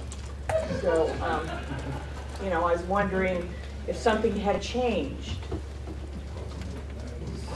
So we had seen good conditions back in the late the 1980s into the early 1990s, and that's when a lot of this Tmdl information was developed into the 1990s and early 2000s when conditions were improving in the lake. And then what we had on our slide is that we did see a dramatic change starting in about 2009. I'm going to look to Holly. I think this is a question that folks are still trying to figure out, is why did we have that big change? I mean, what I can speak to is in recent years, we've had an unprecedented drought. In the we had 5 years of drought, and this past year we had a big old heat wave. And we've also seen changes with cyanobacteria, types of cyanobacteria coming. But I suspect there's people in the room here who know even more than I might. I see a hand up in the back. Is that to respond to the question, or is that with a new question? That's to respond to the question. Yes, in that time period, in that 10-year time period, well, in that period between the so-called compliance with the clarity and all that kind of stuff, that was when we had an enormous amount of new vineyards going out. And the grading was not controlled, and they're on steep slopes. There's a lot of vineyard damage that occurred in that period leading up to that time. Also, hang on, I just need to manage the comments. So, did you want to go ahead? Well, I think we've heard more than one person identify the vineyards, and that's something that our irrigated lands program really is trying to focus on with that new permitting effort, is to reduce erosion and transport. And so again, I just invite everybody, if you know a site that has a problem, our folks will go get out there because folks want to deal with this. I want to give a heads up on process real quick as well. I said at the beginning that I would be trying to write up on the charts everybody's comments, but because there were so many people and people were talking so fast, I gave up very quickly. So a couple of us have been jumping up to write some comments down as we hear it, but what we plan on doing is compiling our notes and coming up with a summary of what people's questions and concerns are and putting that up to the internet. We're not going to name names, we're not tracking who says what we're trying to capture is what are the concerns and the concepts. And so we'll put that up on the internet, and then people can take a look at it, and if you have any corrections, just let us know and we'll make corrections that way. I've made notes as well, as each person has spoken. Now recorded. Okay, so my name is Mike Dunlap. You can use it. Why don't you bring a recorder? Ever. Yeah, we just. So, hang on a second. Let me. So Sarah, you were next, but I had a hand at the back of the room. Go ahead, Sarah. I just wanted to bring up something about the phosphorus loading and obviously the Central Valley did identify that there was 100 years of in-lake loading in Clear Lake, but if you oxygenate an area, it actually binds the phosphorus back to the soil. So there's localized aeration that we're doing at Big Valley, and other people can do it. Matter of fact, it was the county's idea to begin with. back in 2009 regarding the cyanobacteria blooms. We did see a difference, and we do see a difference not only in the oxygen levels, but in the reduction of the blooms in the area. So, it's a way to lock that phosphorus back up. The other thing that the county hasn't really considered much, but really should, is go back to mechanical harvesting of the weeds instead of chemical control. Because as you mentioned, when you kill them, it falls down to the bottom of the lake and it becomes food for more cyanobacteria blooms or for weeds. But if you actually remove it, like we've been doing since 2007 at Big Valley, you are you're doing a nutrient reduction. So anything that was locked up in terms of nutrients, you've now pulled it out. We've sent it off for lab analysis, and it's very high in nitrogen, so it's a great thing for agriculture to potentially use, and someone to start a business for it. So it's really just a matter of kind of looking at some other options. Mechanical harvesting instead of chemical control, it is more expensive, but also aeration on the shorelines. People can come to Big Valley and see how we do it over there. I'll get my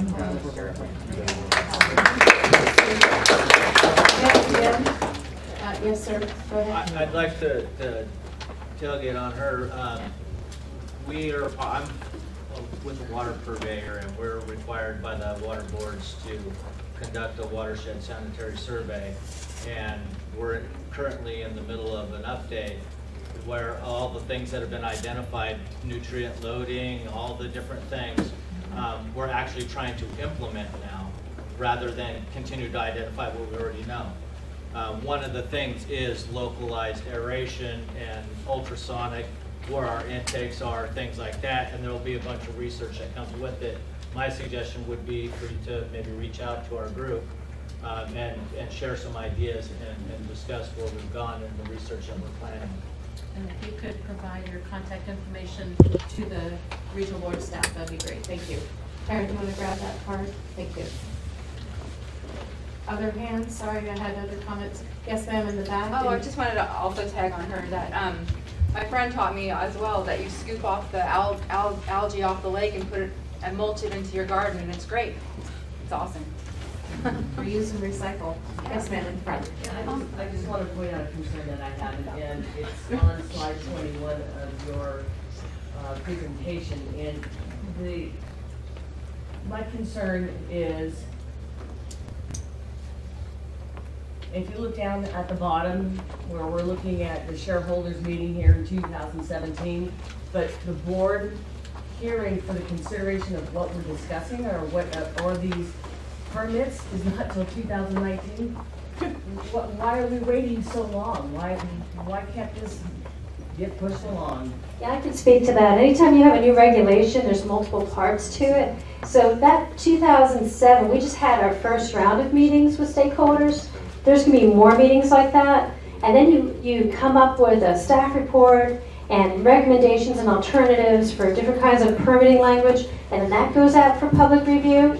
And you take in the comments and then you revise it. And then it goes to the board. And each of those phases has certain amounts of time that we're required to put out for public review. And then it goes out for public review before it goes to the board. We have a specified amount of time. And it's really hard to get that done quickly just because of the regulations for how much time you need to put things out for public review. And I think the public review and having a stakeholder process is actually a good thing. It tends to make for better regulations when we have a good stakeholder process. Yes. Yeah, I'd like to speak about the meeting in general. Going forward, can we please not have meetings on a weekday when everybody's working? I had to try so hard to get my first day of my senior year of college off just so I could be here. So make the meeting at a more convenient time and maybe hold it in a little bit bigger area so more people can come. Because it looks like a good portion of the people here may be retired, and I thank you all for coming so much. But we want to get everybody to be able to be included in these hearings. And Monday at 1 o'clock is unacceptable. People are working and people are going to school.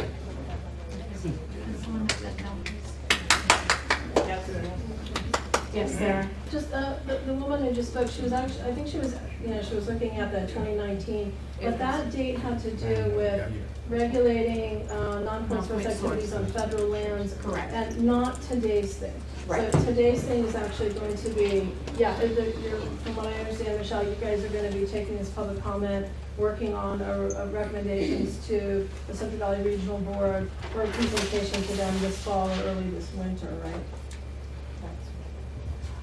Close. I mean, what we'll be doing is providing an update report on implementation actions. That's actually just the first step. The second step is getting everybody's input on that, getting any new ideas, then developing another report that actually gives an alternatives evaluation, and ultimately recommendations come out of that, and then that goes to the board. So that's actually not until much later, into late 2018 at the earliest. Because, as I mentioned before, all these steps have a required amount of time associated with them. We need to know what we can do now. So I have one in the back and then Sarah, go ahead. Yes. I wanted to tag on that fine young man's comment that having the meeting in the middle of the day is very difficult. But if it was recorded, you could put it on your website. Yeah. My other question is, this is not unique to Clear Lake. There's lakes all across the country that they're dealing with similar problems. Are there scientists or people on these water boards that can reach out to other states, other lakes, find out what their best practices are? It's great to get very informed community members' input, but I think one of the questions was, there doesn't seem to be a chief watching over all of these different groups, reporting back to them. It seems like there's the Bureau of Land Management, there's Forestry, there's Caltrans, there's this, there's that. Everybody's doing their thing. Are you folks responsible for putting everybody's information together? And are there scientists on your board or hydrologists or whatever that can come up with some of these suggestions? These are great suggestions. They shouldn't be coming from the public. They should be coming from the agencies that are designed to fix the problem. So thank you. I think you're on the mark with that. You actually have two different concepts together, so I'm going to address the first concept, and that is exactly what the state water boards, interagency, open to the public, Cyanohab assessment strategy and research program is all about. It is trying its best to bring everybody together from academia, from a variety of agencies, and bring them together. And we've got tribes, we've got local county groups, environmental health. Everybody is invited to the table, and they are interacting and seeking out people from across the country and indeed across the world who are specialists in this kind of science. Because at the Central Valley Water Board, I am not a PhD scientist in cyanobacteria blooms, but this state water boards program, that's who they're bringing to the table to develop research strategies that everybody can use. So I have I have a number of hands. So Sarah, followed by the gentleman on the side there. Other hands? So I'm going to give you numbers. 1, 2, 3, sir, 4. Go ahead, Sarah. Michelle, since we, there were a number of people who said that a delay of compliance was not acceptable. How are you going to factor in those types of comments to your informational report to the Central Valley Board? That comes down to the milestones. First off, even though we talk about delays, from a regulatory sense, delays aren't acceptable. We need justification for a delay, and we need an action plan that lets us know, okay, you didn't get it done by 2017, when are you going to get it done? And what are going to be the monitoring and other milestones that we can track that progress? So when we talk about coming up with new milestones for our control program, that's where we would like feedback, but I could imagine any number of milestones. It could be developing, instead of waiting 5 years or 10 years, every 2 years, submitting information that says, what have you done, what do you plan to do, how effective is what you already did. And that's what we're trying to do right now with developing our 2017 update report. But maybe it would go even better if we made that a requirement in our control program to do that every 2 years instead of every 5 or every 10 years. And then the other issue is our permits. We are actually developing even more permits, and the permits are where you get your teeth for enforcement. And even the permits we have, say the one that's now being amended, the State Water Board's municipal stormwater permit, that's getting more Tmdl requirements in it to help get more teeth in for tracking. And just because we didn't make the whoever was in charge of an allocation didn't make a 2017 allocation deadline, the permit doesn't let them off the hook. Instead it says, okay, you need to have an action plan that goes to our executive officer for approval, showing how you're going to do what you can do as quickly as possible to make improvements. So we're not giving a free pass to anybody to say, oh, now you get another 10 years. Actually, we want you to make improvements as soon as possible, and you got to give us the documentation that justifies why you need more time. Okay, sir, number 2, go ahead. Okay. Just to address a couple items that came up. The county did try aeration, working with the Clear Lake Algal Research Unit, Dr. Alex Horn and several other doctors or doctoral candidates. There was an aeration unit put in the lower arm. I think it ran 1974, 1975. Chuck here actually owns the building where the 3 compressors were. There were 3 100 horsepower compressors. They decided for what change it made, it was not economical. And I don't know what the cost of electricity was back then, but I'm sure it was a little bit less than it is now. The other thing is, there was a talk about changing water quality. The state has been, Department of Water Resources has been monitoring water quality in this lake since they started when they were going to put the Eel River through Clear Lake back in the 60s. But I looked at the water quality, especially after the Lyngbia bloom started and went basically 2009 through 2013, 2014. There's no demonstrated change in what the water quality is in the lake. This lake changes over time. I don't know why it goes from one thing to another. And it's not something that we're going to learn in 1 year or 2 years. This takes something concentrated like the Clear Lake Algal Research Unit or the CLERC, the Environmental Research Center that UC Davis ran in the late 90s. But we don't know what is happening in this lake. We really don't. We know erosion control is going to do good. Revegetation, the thought on harvesting new rooted plants instead of spraying, but there's a lot of good things out there, but we don't know if it's going to work. The Middle Creek restoration, that's a great idea, and I'm self-serving because it was my idea. It's not a magic bullet. It is not going to fix everything. There is no magic bullet. It's a whole bunch of bullets. Yes. So who was number 3? Yes, sir, go ahead. The question number 5 you have is, can you suggest specific milestones to track progress if the compliance date were extended? I'd like to offer a comment on that. The consensus is that sediment coming into the lake carries with it phosphorus and stimulates the algal bloom. The sediment comes because of erosion upstream. I think that's the consensus.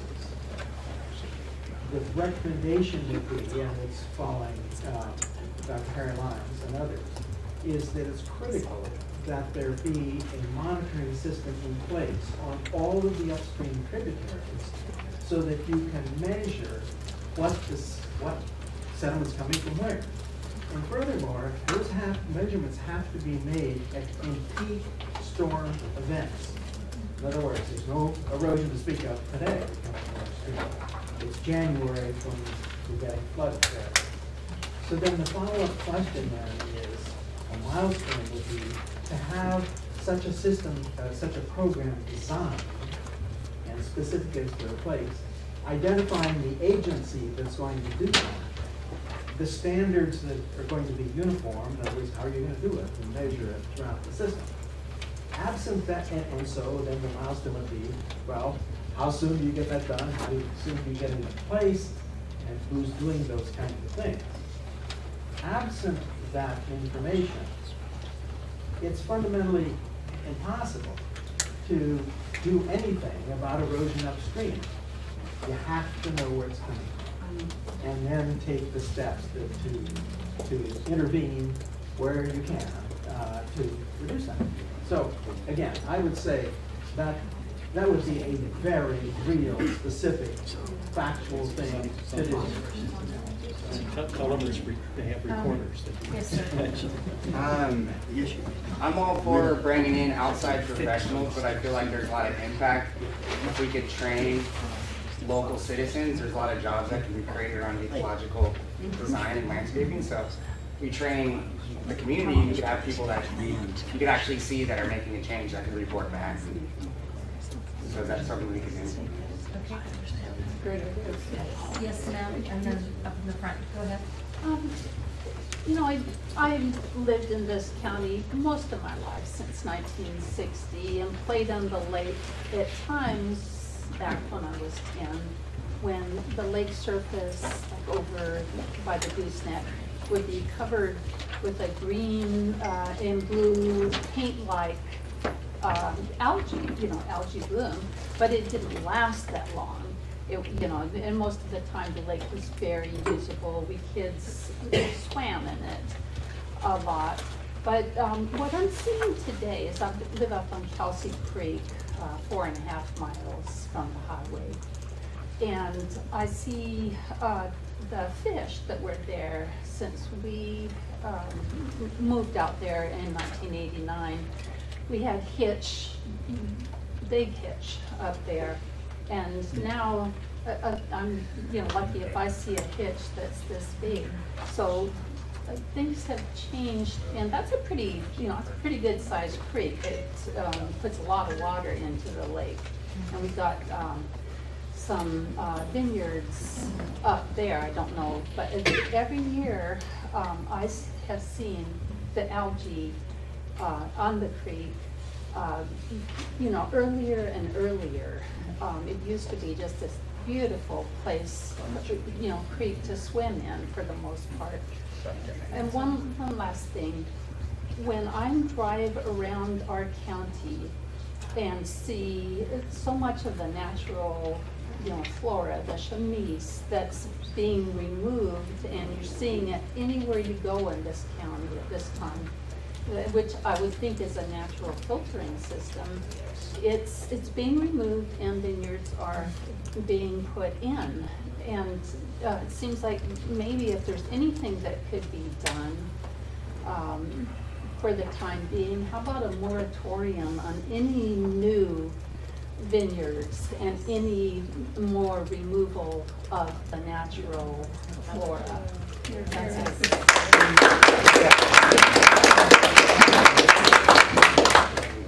My question is this, I want to know, I hear a lot about government, looking to the government for help, Are you reaching out to any NGOs?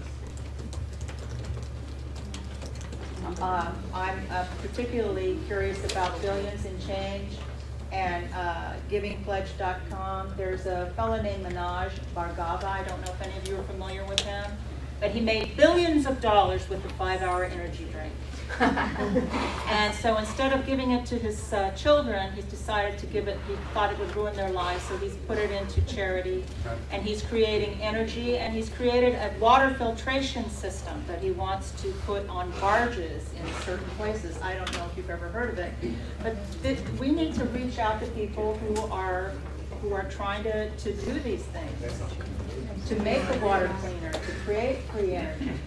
And I would suggest givingpledge.com and Billions in Change, and the man's name is MANOJBHARGAVA, and 5-hour energy drink, billionaire. He wants to do good for the world. We should be asking outside of the government for help, because they might want to set up something where they can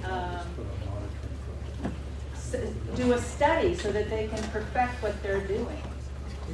Good thought.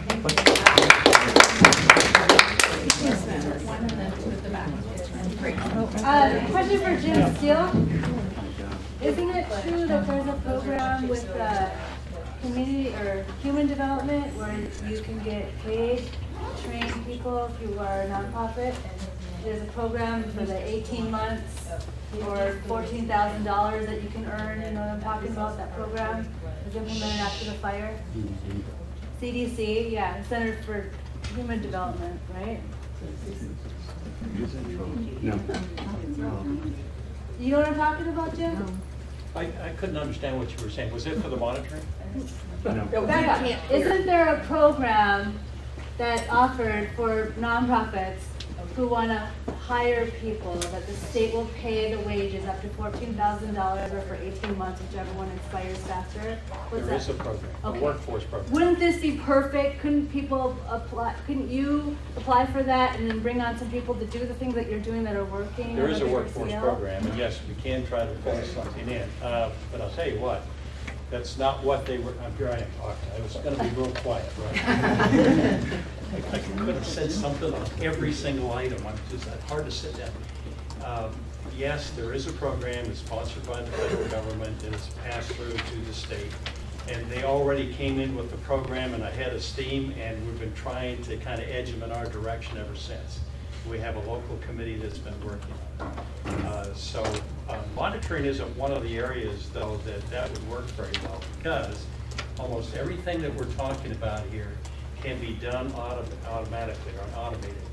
The NTU and the pressure transducers and temperature transducers, all of those things can be done automated. Already priced all that out. Can be done with. I'll just finish this sentence. With regard to sub-watersheds, and we could track backwards those sub-watersheds, and we could do that now. I'm so bored with the monitoring thing. I think we need to be fixing. And okay, then let me explain something about being bored. Yes. Because I would think that you have to rethink that thought. You want evidence-based management. Evidence-based management means you're going to be focused on the right things. The only way that you can focus on the right things is to know what's happening. From 1994 till now is the gap that we haven't done the right thing. That was when, in fact, I was here in 1975. You want to see a bad algal bloom, try 75, 6, and 7. That outdid this one by a landslide. And I was on Alex Horn's team for a while. I was actually assigned to another program, and they got me on his because they were losing scientists because it was the end of the program. So we went out and did the measurements, and back then we were saying the same things we are today. You've got to have a program where you monitor how the lake is changing and know what's affecting the lake so that you can back up and look at the things that are causing the problem. From 1994 till today, we've never had that kind of monitoring program. They've been doing dip studies out in the middle of the lake instead of up into the watershed. You got 450 square miles of watershed affecting 60 square miles of lake. Gee whiz, anything that happens up there is going to have a big impact. And so you got to figure out where it's coming from and what those changes are. So you do need a land use program, not just a lake management program. Both have to be pulled in together. There's a ton of stuff that have to happen. They were talking a little bit about the AB 707 and the group that's going to come together. What do they call it? Blue Ribbon Committee? Not my term, but they found a program that they pulled together and said, let's call it Blue Ribbon Committee. We've been working with that legislators to get that actually done. 2 years ago, prior to this, we had $2 million that was going to come in to kickstart our program, and it was blue penciled by the governor. And he said, let's go out and talk to the agencies and make sure that they work with the county. Well, we came back and said, we need funding authorization, not only to do the Middle Creek, but to do the general watershed monitoring program, so we have evidence-based programs that we can actually put in place and say what's causing the problem. Everyone says, well, let's point to the vineyards. And where's the evidence that the vineyards cause a problem? Well, one of the ways that you look at it is, what is the mechanism that would have caused the problem? And just based on my own background, I've been in this 45 years now, just based on my own background, I've watched vineyards cause problems over in the Napa area. is that those vineyards, once they go in, it takes a good 3 years for that sediment to harden up so that it is not part of the erosion process. Once it actually hardens up, then what you have is the disturbance in the soil that creates a sheet-wise erosion off of the landscape, and that disturbance is from those mechanical mechanisms that go around on the edges of the vineyards, that sort of thing. You look at that, that's a huge amount of surface area, and we've never monitored it. So you got to monitor it, and you got to say, hey, look, you guys, how come you haven't put your erosion control in every single year? I pointed that out one year to them. And that same year, the following year, they put down those erosion control methods, and then next year when we had the rain, we didn't have anything come off the landscape. How do I know? All you got to do is drive around and look, and you do that during the rain. And so if you drove around this county during the rainstorms, you would see where this stuff's coming from.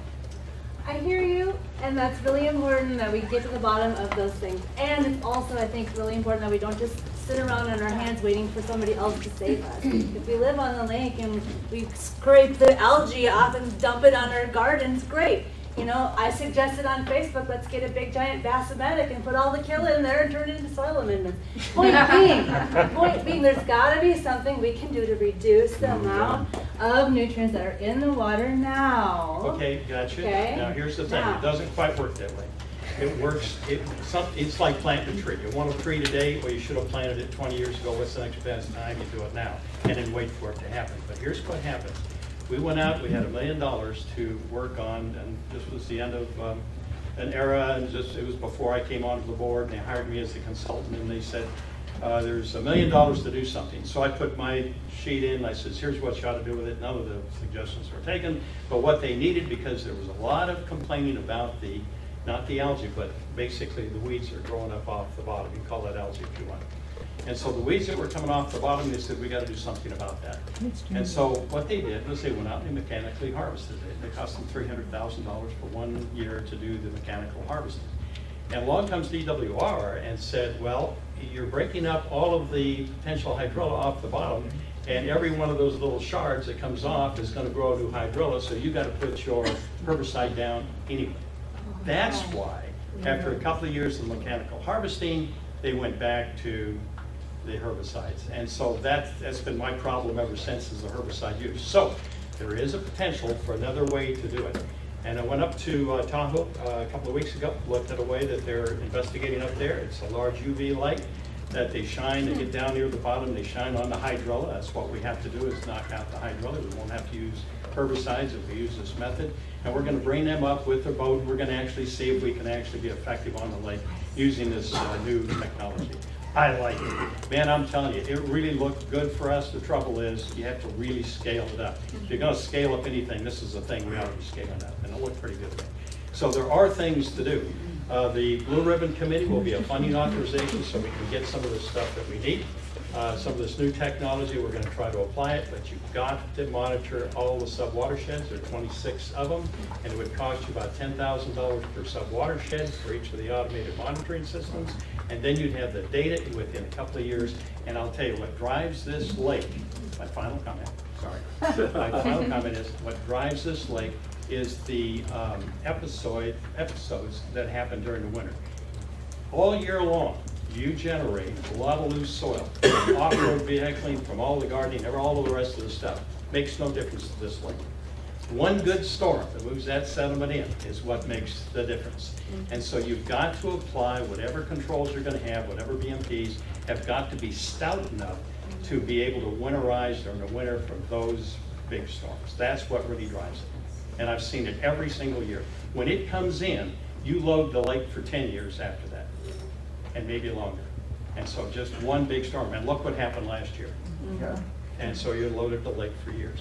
And now you've got all this warming weather and the rest of it. I said that was the last comment. Yeah. You got all, We need to move on. You got all of the warm weather and everything else that's coming up and starting the blooms earlier in the year. So expect more. Okay, I have one in front and I have you on the side, sir. Go ahead. This was a question for Michelle. You said that Just because they did not comply, or certain organizations did not comply to the load allocations now doesn't mean that they're getting off scot-free and that they have to present an action plan. So I was wondering, what is the negative ramification they're facing, if anything, or is it that they just have to present an action plan because if anything else worked that way, nothing would ever get done, because if I didn't turn in an assignment, and the teacher said, well, that's not 10 points off your grade, you just have to present me with an action plan, then no one would ever do assignment. So I'm wondering, is there any negative ramifications to not making the allocation? Ultimately, the permits spell out the negative ramifications, and it's hard for me to rattle it off right now because the one that I think most folks talk about is underway right now for being amended to give it more teeth. But ultimately, folks would need to comply with the permit steps for what you do if you don't meet your compliance date. And then if you don't comply, then there's enforcement actions which can involve penalties. Yes, sir. Okay, so I've got 1, 2, 3, 4. Go ahead.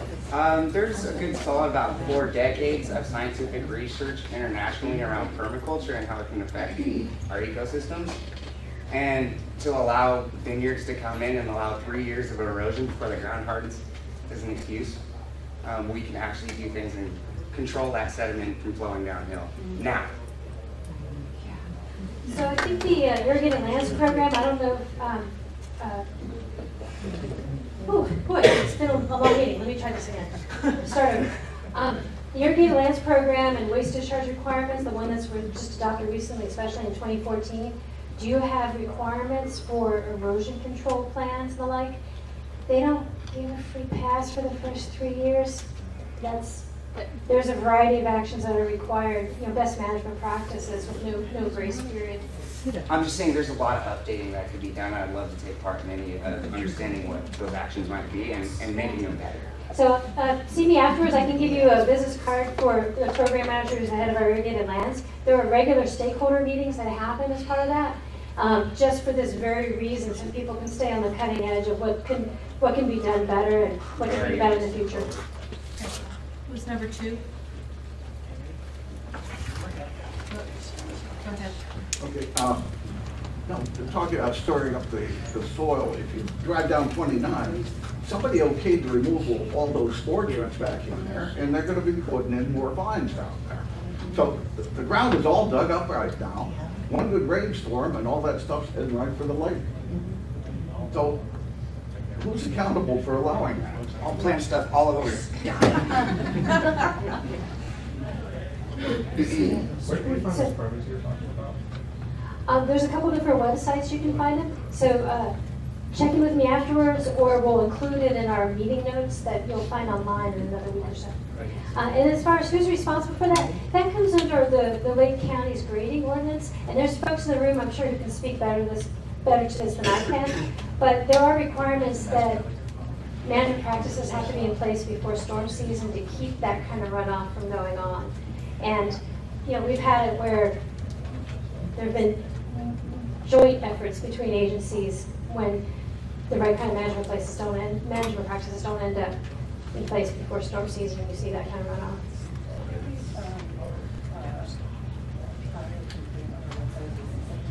Oh, yeah. There's a couple different places you can, if you see an area of particular concern, you can file a complaint or give a heads up.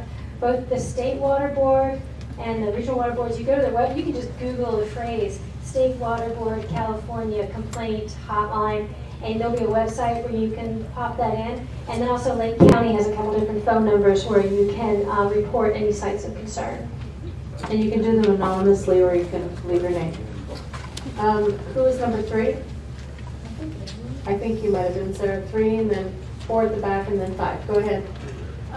The question that you asked about the vineyards and what other people have mentioned just about land use, those are decisions that are made locally, and these are things that we can look at and see, are they actually practicing the best management, are they implementing the best management practices, how much of the native species have been lost over the decades to put in vineyards or other types of agriculture. And I think these are important things to the community development department is the one who is overseeing that type of stuff, but in terms of is there more erosion happening in those areas? I don't think there's been a real study on that, and that's something that does need to happen. And we'll talk about it if people want to come to our town forum on Clear Lake water quality. I have some flyers here, because these are things that I think will make this a better, it'll make the watershed managed better if we're paying attention to what's happening on the land. Number 3. So there have been a couple of occasions when people have asked specifically who is integrating all of these programs, where irrigated land, stormwater, Tmdl, and so forth. My experience, Gita, I remember emailing you almost 10 years ago. There are just endless individuals who have a piece of the problem, but no one to go to about the integration of all this stuff. That's number one. And number 2, the same thing happens here at this level. You know, I'm looking at this piece of paper. It says page 4. I don't know what it's page 4 of. There are probably a half a dozen things on this list that I would completely disagree with. I have no idea where you're getting this information. And it's wrong. So for us to be subject, oh, now you have to go to this guy and that guy, there's never a central location where these things can be brought together, and you can complain all day long to the EPA. The County of Lake does not enforce violations. We have to have enforcement authority here.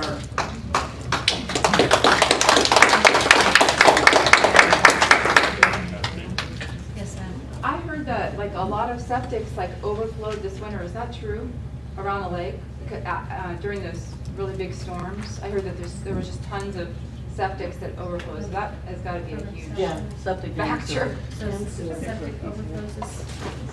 Not to mention many old, outdated, broken septic systems, and only one permit that costs about like 20,000, 30,000 or whatever it is. And the new one that they allowed is like 88,000 or something that they did in Harrison Springs. There are ways of treating waste much cheaper. Much cheaper. Septic? Yes. So I Yeah, think that I would help can't a lot. speak to the overflows. That's something we would need to follow up with the county to learn more about. Was there another commenter? So I want to, when you're done, Holly, can we get back to the slide on the next steps with the date of the comment period?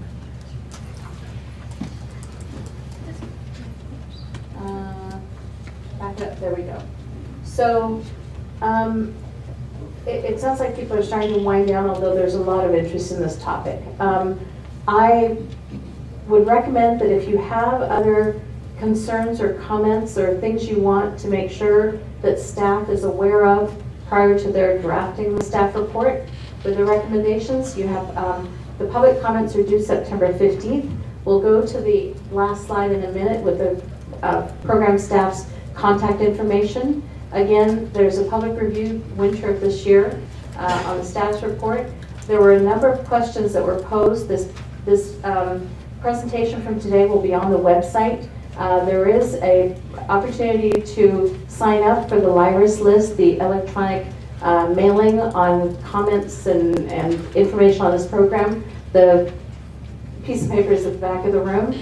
So here's Michelle, Taryn, and Holly's contact information. Again, sign up on that email LIRIS list to be updated on this. The water board, the regional board's website will contain the slideshow presentation from today.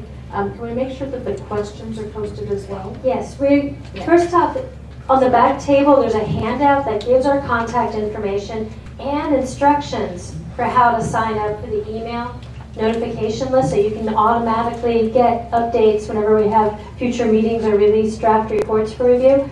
We will be putting our 10 questions up on the website. We'll be putting our slides on the website, and we're also going to be putting our meeting notes where we have tried to capture all of your comments and concerns, and we'll give a summary. Again, we won't be mentioning any names, just what the topics and the concerns are, so that if we miss anything, you can let us know, and we'll happily make any corrections needed. So before we wrap up, are there any other comments or concerns or questions that anybody has in the audience? I know it's been a long afternoon. We did take notes of the comments on the meeting time And I think, you know, if there are when there are future meetings, we'll make sure that we take that into consideration and have a larger room as well. Yes, ma'am? I would just like to say to the audience, I think that it's really apparent that what we need to do now is put a lot more pressure at the local level to get a lot of things done that should have been done. The Board of Supervisors, our county could take care of a lot of this if they had the will to do it. And it's not going to happen unless the people really get on them. Also, I'd like a quick response. Someone earlier, they may have left, brought up swamp. Yeah, surface water ambient monitoring program. So I wanted to do exactly what Betsy just did, which is define it. For those who aren't familiar with it, the State Water Board and all the Central Valley and other water boards have a surface water ambient monitoring program, which includes a team of folks who goes out and trains volunteers and works with volunteer groups to help them do monitoring and collect data that can support planning and even regulatory decisions, because you have to have the right kind of QC and stuff. So we will make that information available with our meeting notes. And if there was anybody who was particularly interested in that, feel free to either come up to me after the meeting or grab the contact list in the back or come get a business card from me, and feel free to email me and I'll get you in touch with the right people for anybody who's interested in developing a volunteer team to supplement anything else that other agencies are doing. Any last comments or questions? So I want to thank everyone for their time and your comments this afternoon. It was all very helpful. I know that we've made a lot of notes, and program staff provided the snacks out of their own dime. So I wanted to thank Michelle for doing that. We have no budget for that. But we knew this was going to be a long meeting and just wanted to do whatever we could to help people hang in there for the whole afternoon. So while we didn't have a recorder, staff provided the snacks for you. So thank you all very much for coming today. Safe travels. Sure not.